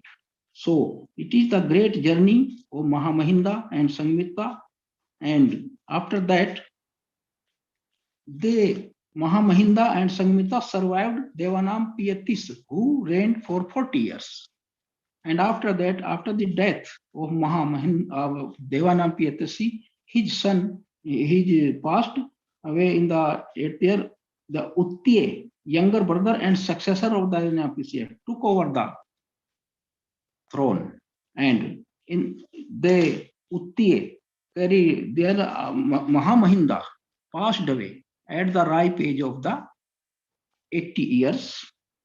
While he was spending the rainy season, Varsa on the Chaitya mountain, King Uttiye carried all the funeral rituals of the Mahamahinda, and a stupa was erected there. Thereafter, the passing away of the Venerable Theri Sanghamitra took place in the following year at the age of 79, while she dwelt in the peaceful Hatha monastery. Her funeral too was performed by the King Uttiye. So, like this, these brother-sister duo established the Bhikkhu order and the Bhikkhuni. The central figure is the Asoka, King Asoka, because all credit goes to King Asoka under the leadership of his Guru Mogliputtis and other monks there. So I'm very happy to be invited in this auspicious webinar, given a chance to give some points and what I've read in the chronicles of the Mahavans and deep ones. So with these words, I want to conclude my talks. Namo Buddhaya. Sadhu, sadhu, sadhu. Before we proceed on with the vote of thanks, I would like to very much apologize for overlooking the name of Venerable Bhikkhuni Dr. Brenda of Nalanda University. If Venerable Bhikkhuni Dr. Brenda is online, could you please speak a few words? Yes, I am. Please. Namo Buddhaya. Dear respected Mahathera, respected Mahatheri, Upasika, professor, doctors, ladies and gentlemen. I told, thank you, Dr. Vimalindra, for inviting me to come for this international seminar. I learned a lot sitting here, learning a lot from other speakers. So I would not speak much because whatever I prepare is already covered from the history perspective. But I would like to point out two crucial points here. The first one that from Mahayana tradition, that's where I'm from, we know this Sanghamitra Theri went to Sri Lanka and then did such a magnificent job to develop the Bhikkhuni Sangha And then 429, according to the Mahavamsa, that one of the Bhikkhuni from the lineage, and she did such a good job to train all the Bhikkhuni. She not just only propagated Buddhism and the teaching, but she did such a good job to train all the Bhikkhuni in the Theravada in Sri Lanka. And then most of them become such an eminent teacher, Bhikkhuni teacher. And then 429, one of the Bhikkhuni, Devasara, has been transmit the teaching to China. And that's why and then in China, they have, again, a princess from China, from a princess to a princess, Anula in Sri Lanka. And from Sri Lanka, Bhikkhuni transmitted this Bhikkhuni Sangha to China and also to a princess. This is such a very significant for us to learn. And then the princess Chu Jingjian, that is the Chinese princess, and converted, precept. And then since then, the Bhikkhuni in Mahayana has been, back then we don't know whether Mahayana or whatever, but then it's been unbroken and transmitted down to up to our generation now. But surprisingly, when I entered the Mahayana Bhikkhuni Sangha, for the past, for many years learning, we never heard about Sanghamitra in Mahayana tradition teaching. And after learning the Pali literature, and then I noticed and traced back to the history sources, and we found out that where is our lineage from? Of course, in Mahayana Buddhism, whatever that we observe from Dhammaduta Vinaya, how does this become a Theravada to Dhammaduta? This is a different story, probably because of the pressure from the society in China. So that's why the Bhikkhuni, in order to survive, they have to observe a different Vinaya. And also there is some discrepancy that according to the Mahavamsa, that the Bhikkhuni transmitted the Buddhism to China, 429, but according to the source of China is 358. So there is about 40 years differences. So in this sense, it's going to be subject for further learning.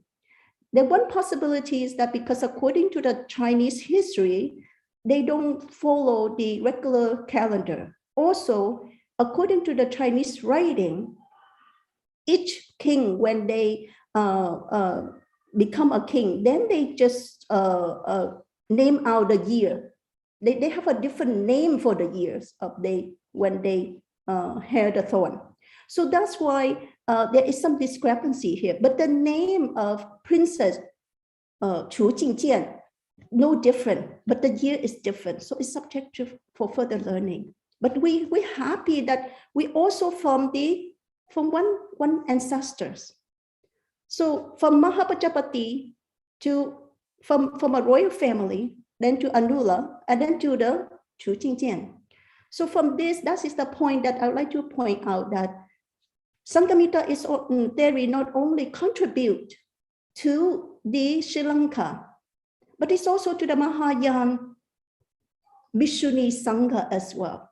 So in that sense, her contribution is not only from today, what I have learned, she did so much for the Bhikkhuni Sangha in Theravada. And then the last speaker also said that not only for the Bhikkhuni, but it's also for the lay woman as well. But now I'm also would like to add one more point. It's to the Bhikkhuni Mahasangha, Mahayana's Bhikkhuni Sangha as well. We should pay respect to her. Without her, the Bhikkhuni Sangha will not exist in China. So that is one thing. Another thing that I have learned from her, that from the story all of these people, characters, come from a royal family. Now, last month, I asked a few girls in India, said, do you want to become a nun? And they say, yes, yes, we want to become a nun, but we don't want to shave our hair. So think about it, as a princess, give up all the material life with full of luxurious life. It's not easy. And she became a nun when she was 18, Sanghamitra Theri. So it's not easy for a young age lady enter the order. And also she is such an example for the girl to learn and also to propagate the Buddhism and also to deliver all this teaching. Also for the human being in general. And with the, not only become just a nun, a normal nun, but work harder to become very good in Dhamma, very good in practice, and very good in transmitting the Buddhism. Make sure that Buddha Sasana survive. And that's what I conclude that. Thank you very much, all the speakers have delivered a fabulous speech, and I have learned a lot. Thank you. Sadhu, sadhu, sadhu. Celebrating this auspicious full moon day of December, celebrating the Unduva Papoya festival in Sri Lanka, and the Mahabodhi Society of India, along with the Dharmapala International Institute of Bali and Buddhist Studies, and the United Theravada Bhikkhuni Sangha, organizing this international webinar, Sacred Journey of Holy Bodhi Tree Sapling to Sinaladeepa, Sri Lanka, and significance of Bhikkhuni Sanghamitra Theri's Dhammaduta mission. We come towards the end of this international webinar. I would now invite Dr. Vimalendra Kumarji, Head of the Buddhist Studies, Banaras Hindu University, to please propose the vote of thanks. Thank you very much, Dr. Kiran Lamaji. Most Venerable Mahabhikkhu Sangha, Most Venerable Mahabhikkhuni Sangha, Mahaupasak, Mahaupasikas, my dear Dhamma friends, research scholars, and my dear friends. I feel myself privileged and honored to give a vote of thanks on behalf of Mahabodhi Society of India, Anagarik Dharmapal International Institute of Pali and Buddhist Studies, Sarnath, as well as United Bhikkhuni Sangha International. Much has been already talked by our venerable speakers, as well as our Indian speakers also. So I am not going to speak anything related with the topic because time is very much left. We had to conclude it by 4 o'clock, but now it is more than 5:15. So first of all, on behalf of Mahabodhi Society of India, Anagarika Dharmapal International Institute of Pali and Buddhist Studies, and United Bhikkhuni Sangha International, I would like to propose, first of all, great sense of appreciation as well as gratitude to our most speaker, our guest of keynote speaker, Venerable Anand Bhante, General Secretary of Mahabodhi Society of India, Bengaluru. So, on behalf of Mahabodhi Society of India, as well as Anagarik Dharmapal, so he agreed to become our keynote speaker within a very few days. And we are very much thankful to him for giving keynote speech of this December Oya or Purnima festival. We are also great honor to have our speaker as a address by our chief guest, His Excellency Mr. Milind Moragoda, High Commissioner of the Democratic Socialist country of ours, Sri Lanka. And we are very much fortunate to have his associations and his suggestions will be also considered by Mahabodhi Society of India in his in our governing body meeting and other executive committee meeting, and how he has suggested that modern gallery of art in Sri Lanka, how he is suggesting to make some of the revisions there. So we'll discuss about it and then we'll come with great conclusions. So we are very much thankful to our chief guest, His Excellency Mr. Milind Moragoda, for accepting our invitations to become chief guest of this international webinar on significance of sacred sapling of Bodhi tree as well as great mission of Sanghamitra Theri. We are also very much thankful to our President of Mahabodhi Society of India, Sri Mr. Nangje Dorjeji, for welcoming of all our venerable speakers for this webinar, and he has also agreed within a very few time. He became ready to become ready for welcoming speech. So we are also thankful to him. Next, we are from the United Theravada Bhikkhuni Sangh International. There are 6-7 speakers who have spoken on the significance of the sacred sapling of Bodhi tree from Bodh Gaya to Sri Lanka, as well as a contribution of Most Venerable Sanghamitra Theri. So first of all, I would like to pay my thanks to Venerable Bhikkhuni Tathalok Theri of USA, and she has given a recorded speech.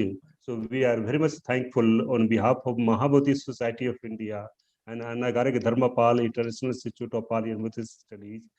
We are paying our deep sense of gratitude to Most Venerable Bhikkhuni Tathalok Theri. We are also very much thankful to Venerable Bhikkhuni Santani Theri of Indonesia, and she has spoken very much about the early history of journey of Sanghamitra Theri from Bodh Gaya to Sri Lanka. So we are very much thankful to Most Venerable Bhikkhuni Santani Theri of Indonesia.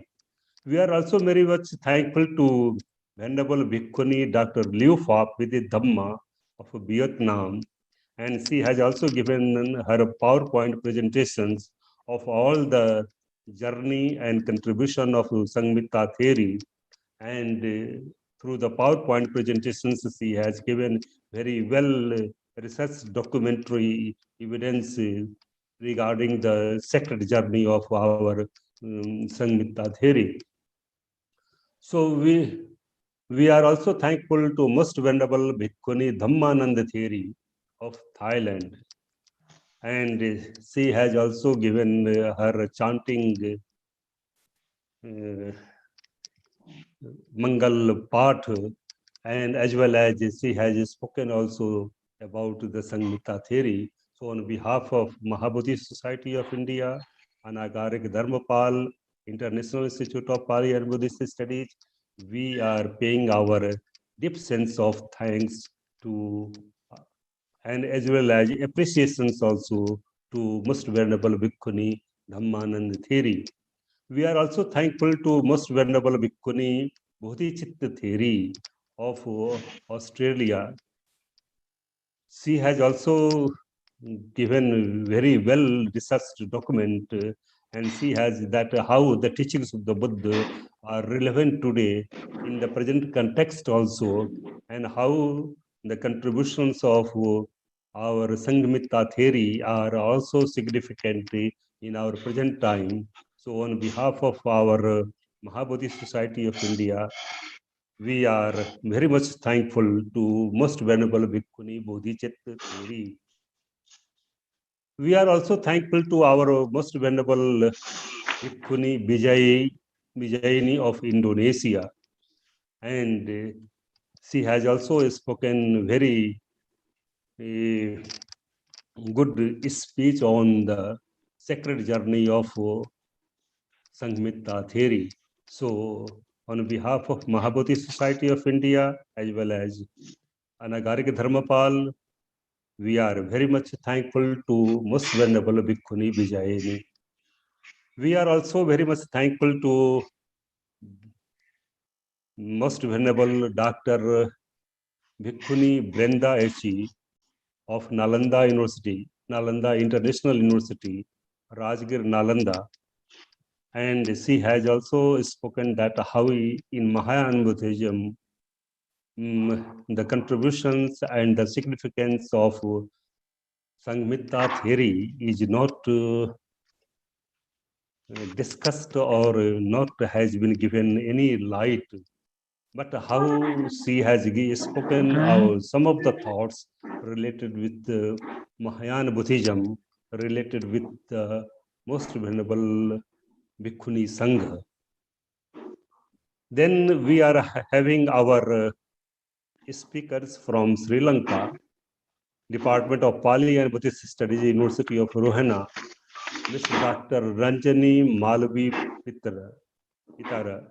So she has also, on the basis of Mahavansa, Deepavansa, and it was a well-researched document she has presented from the Deepavansa, especially the contributions and the assessment of Bodhi tree at Anuradhpur Mahavihar, and how this Anuradhpur Mahavihar is significant in nowadays also in establishing cultural concord between India and Sri Lanka.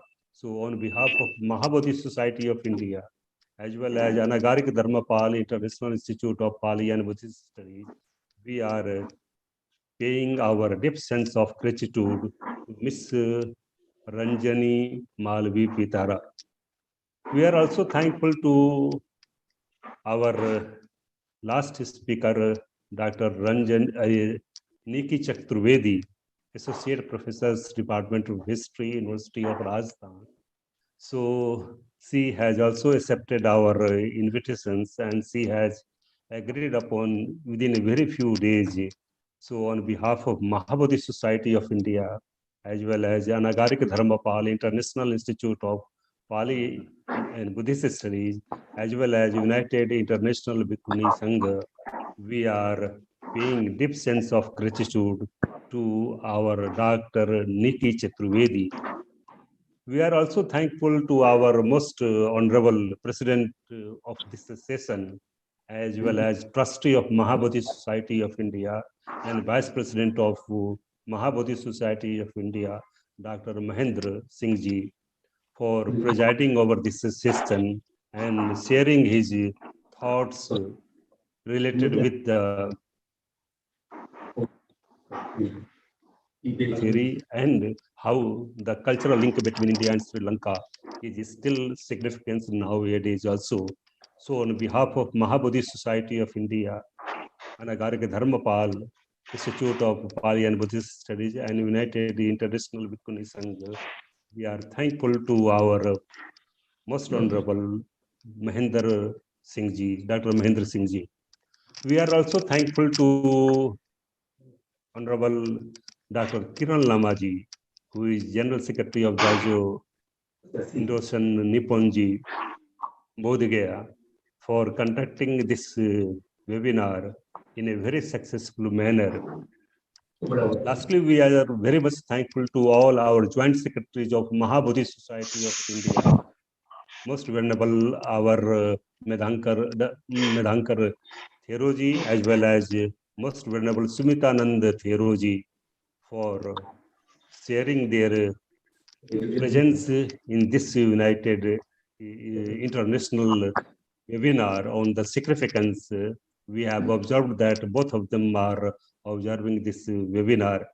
We are also thankful to Most Venerable our Venerable P. Sivali Theroji, General Secretary, Mahabodhi Society of India, under whose guidance we are celebrating each Purnima day of the month and organizing an international webinar on significance of the each Purnima day.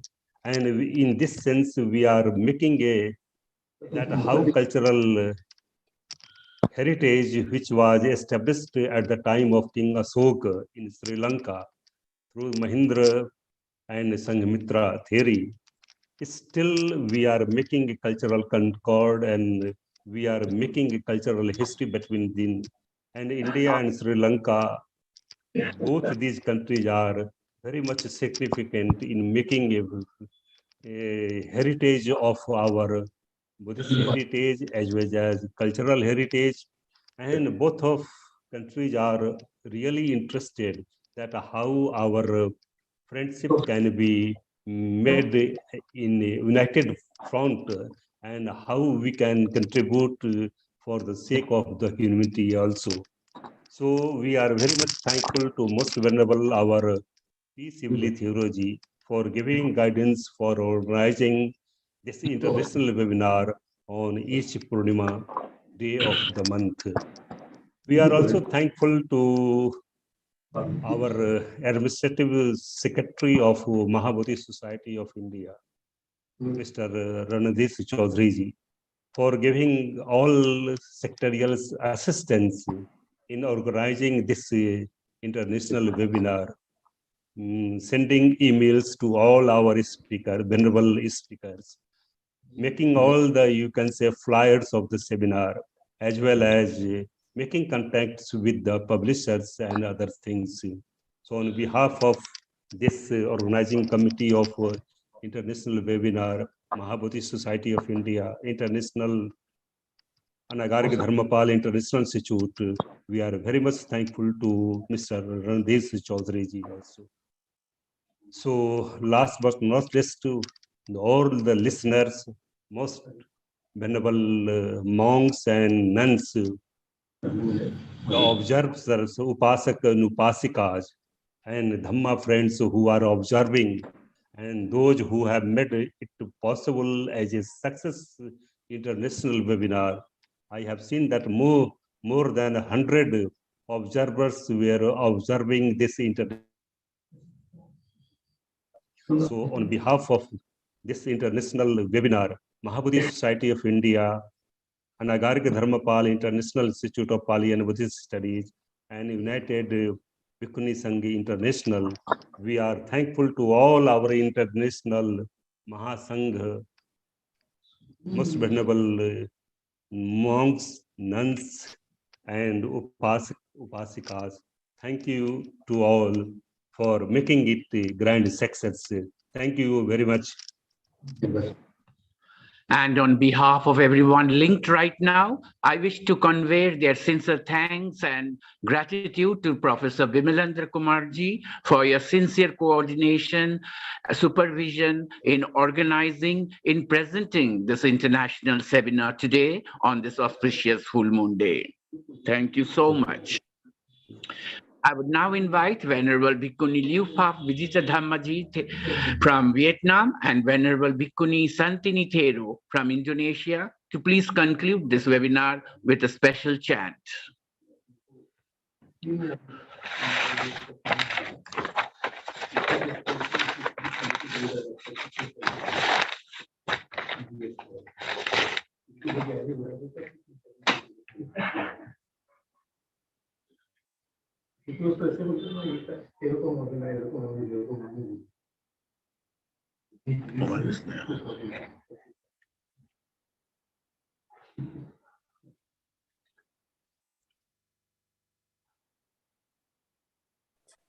I think they are maybe not in line, Kiranji. You can ask Bodhichitta is there, I think. So I would invite Venerable Bodhichitta Ji to perform the concluding chanting.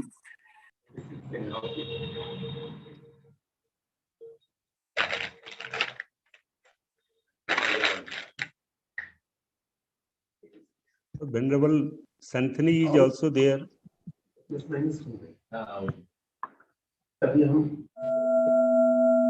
Yes.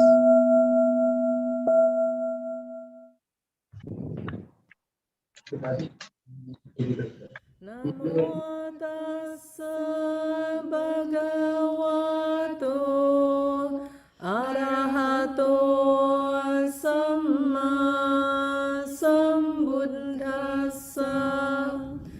Namo tassa bhagavato arahato samma sambuddhassa.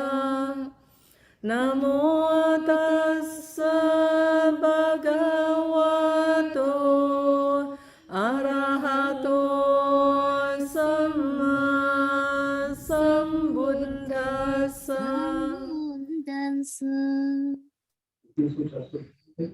Therana vandanataya Dewi pi anulagata sandhi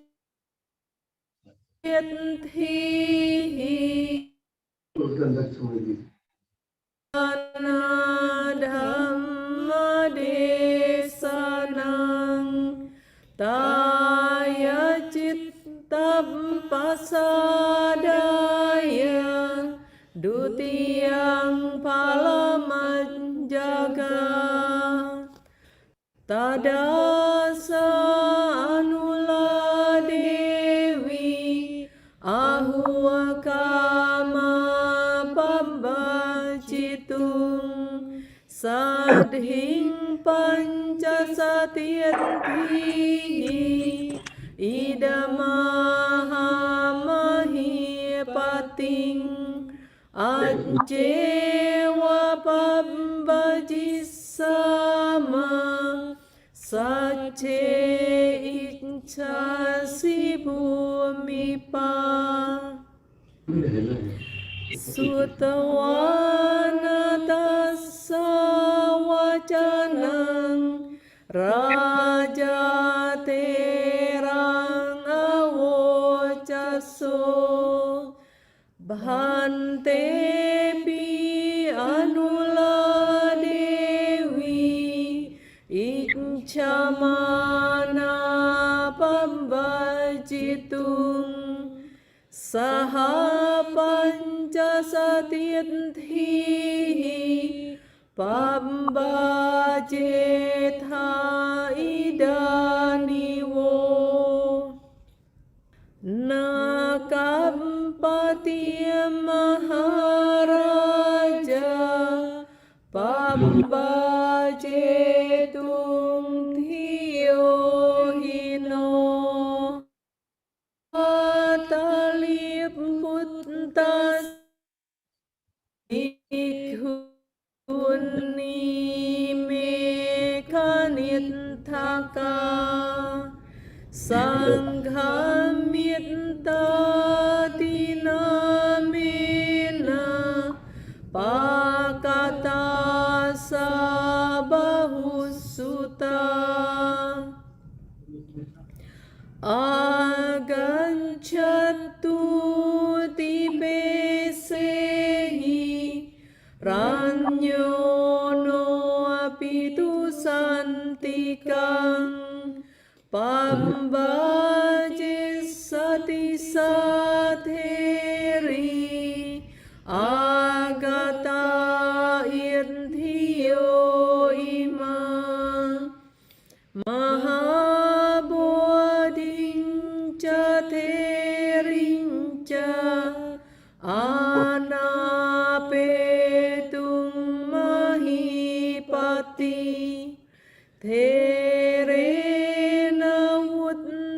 Wacanang saramano sake pure anto wase kadiwasang nisinno thera santike Sahamantehi mante tawa Bhagini yang sakang sayang Aritthana makamancang Taniyo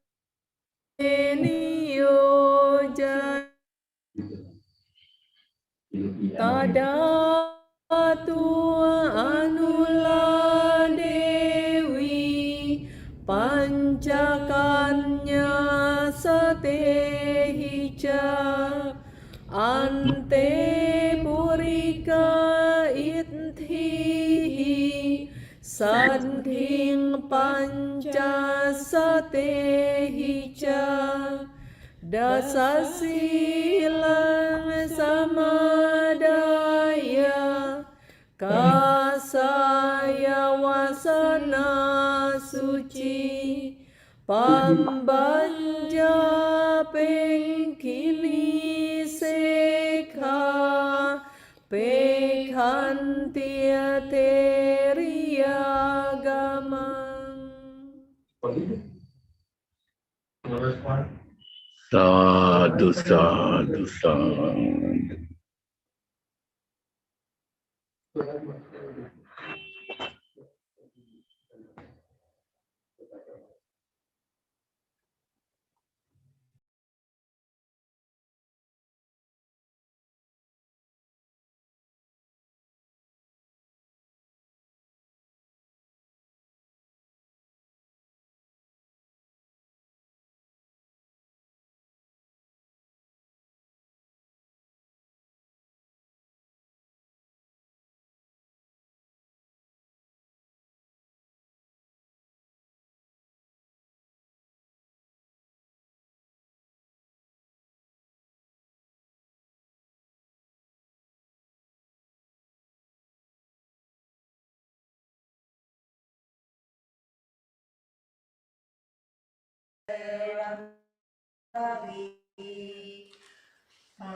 Patamayam Mahinduso Pesetva Mama Santikam Pahinitva Janam Ampe Kachisabhyaham iti Pahujana Kuladita Anurapa Mukha Picha Akan kamana pabajang gamanang me udikayum sukang kanto wasolaja sutwa nateriya wacho asudarang pawatento tam tering idamabawi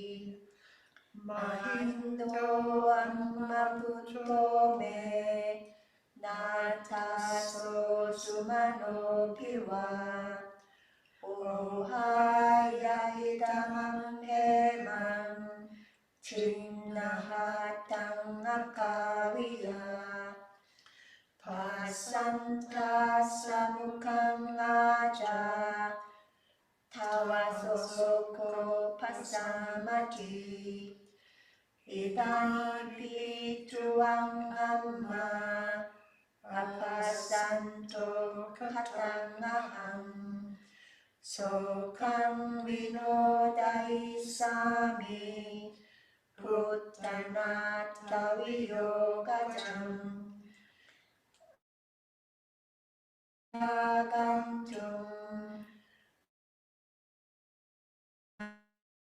agama situam Piduno Vacanang Sutva Sateri Dhammaduta Bhatuno Vacanang Laja Ahosi Gauram Mama Sading Sahasaitihi Teriya Samaha Ahu Apichavantu no mayam nakaro mivacho viyam Pampajaliya chapapu Patimanenti magatam Ichamitam maharaja Kamisami idam Yaritrakantukama Kahetva bodhimuttamam Gantva aye adunlankam Dakha subhaktu no iti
Vigamanasa Nihatate Javasitva Tam Vibhutim Jateriya Vallitva Sirasa Bade Jivitanya Jayim Sute Makuchasitomam Aiye Amhakam Gamanam Imam Antarayo Dave Vacha Nati Soti Kavisati Bodhi Ayachana Tante Gami Samhamayam Iti Arasisa Mahabodhim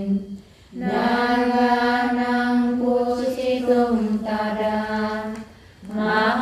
Mahabodhim Gahekana Bojanggapahanam Gata Sataham Nagarachena Bojahi Vivitaripi Bojayitwana Areta Navayam Tapahin Sute Dadahe Vatusanava Zambu Kolam Ikagama Mahabodhagame Piti Vahipati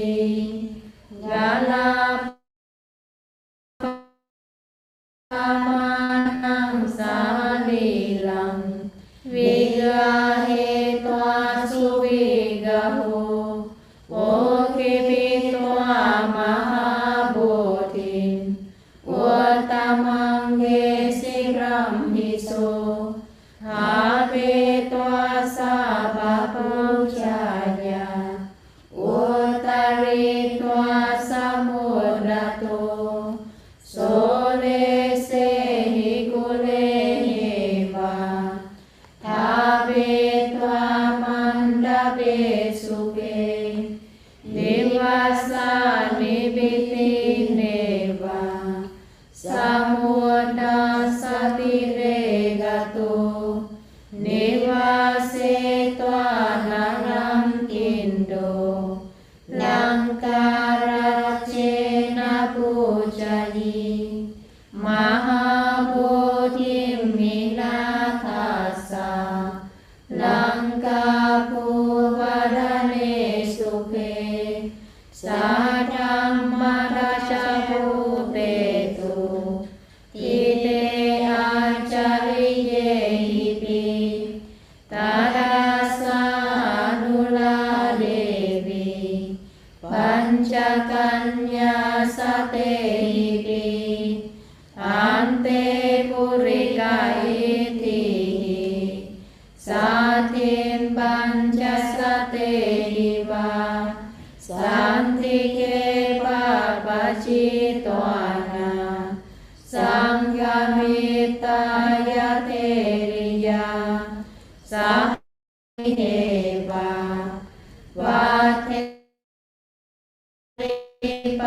Vatheripasanam Nachira Seva Theri Arahatam Abhaguni Sadhu Sadhu Sadhu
सदेवके लोके समारके सब्रह्मके सत्समन ब्राह्मणिया पजाय सदेव मनुष्याय अनुत्तरं सम्मा अभिसम्बुद्धो पच्चन्यासि ज्ञानं च पनमे दर्शनं उत्पादे अकुप्पा मे चेतो विमुक्त्याय मन्तिमा जाति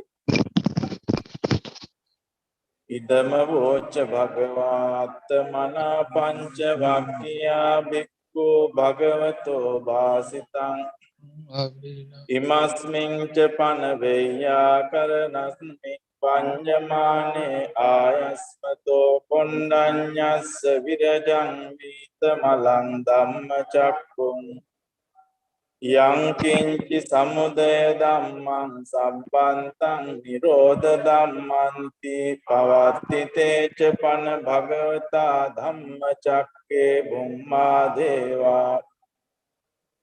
एतं भगवता वाराणस्यां इसिपतने मिगदाये अनुत्तरं धम्मचक्कं पवर्तितं अप्रतिवर्ति यं समनेन वा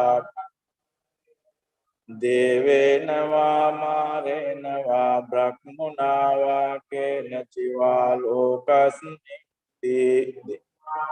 देवानं सद्दं श्रुत्वा चातुं महाराजिका देवा सद्दमनुष्या विश्वं चातुं महाराजिकानं देवानं तिंसा देवा सद्द मनुष्या वेशुं तावतिंसा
There is no any sound.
नहीं,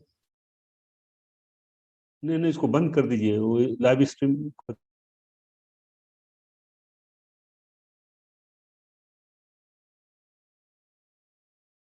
देवानं देवानुभावं तको भगवन्तानं उदानेसि अन्यासेवत भो कोण्डन्यो अन्यासेवत भो कोण्डन्योति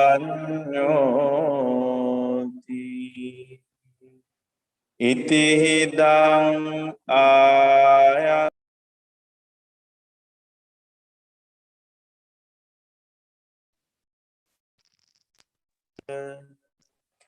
अन्या कुण्डन्यो वेव नामं अहोस्मीति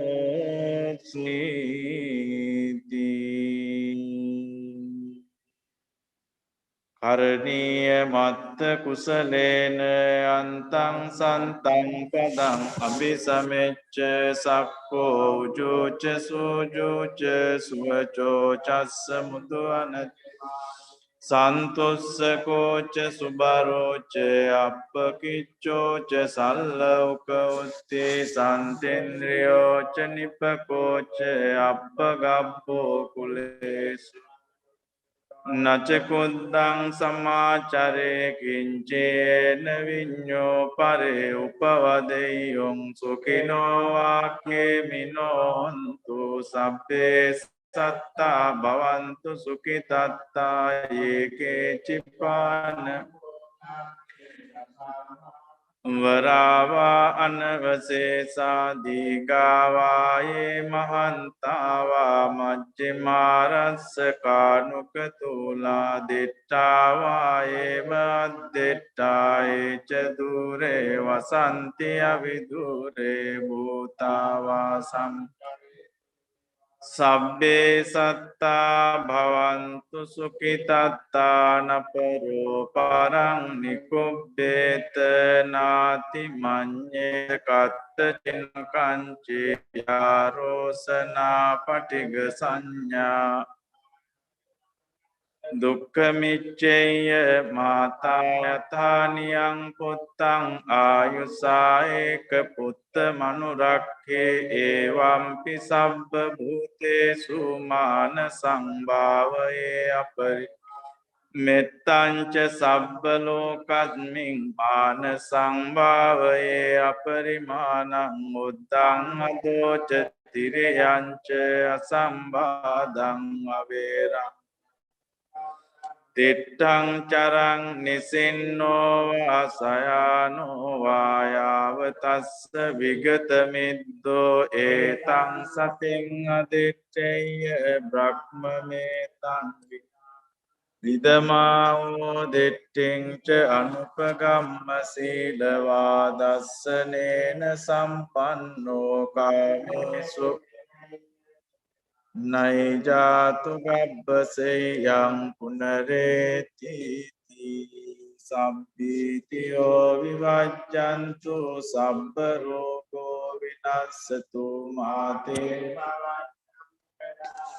सुखे दीर्घायुको भव भवतु सर्वमङ्गलं रक्षन्तु सर्वदेवता सर्वबुद्धानुभावेन सदा स्वस्ति भवतु सर्वमङ्गलं रक्षन्तु सर्वदेवता सर्वधर्मानुभावेन सदा स्वस्ति भवतु सर्वमङ्गलं रक्षन्तु सर्वदेवता सर्वसंगानुभावेन सदा स्वस्ति भवन्तु ते। Thank you very much, Most Venerable Mahasangha, Most Venerable Bhikkhuni Mahasangha. So I declare this international webinar on the significance of sacred sapling of Bodhi tree, as well as the significance of Mahamission of Bhikkhuni, Most Venerable Bhikkhuni Sanghamitra Theri. This webinar I declare as closed. This is the end. Thank you very much for being your presence in this international webinar. Thank you very much.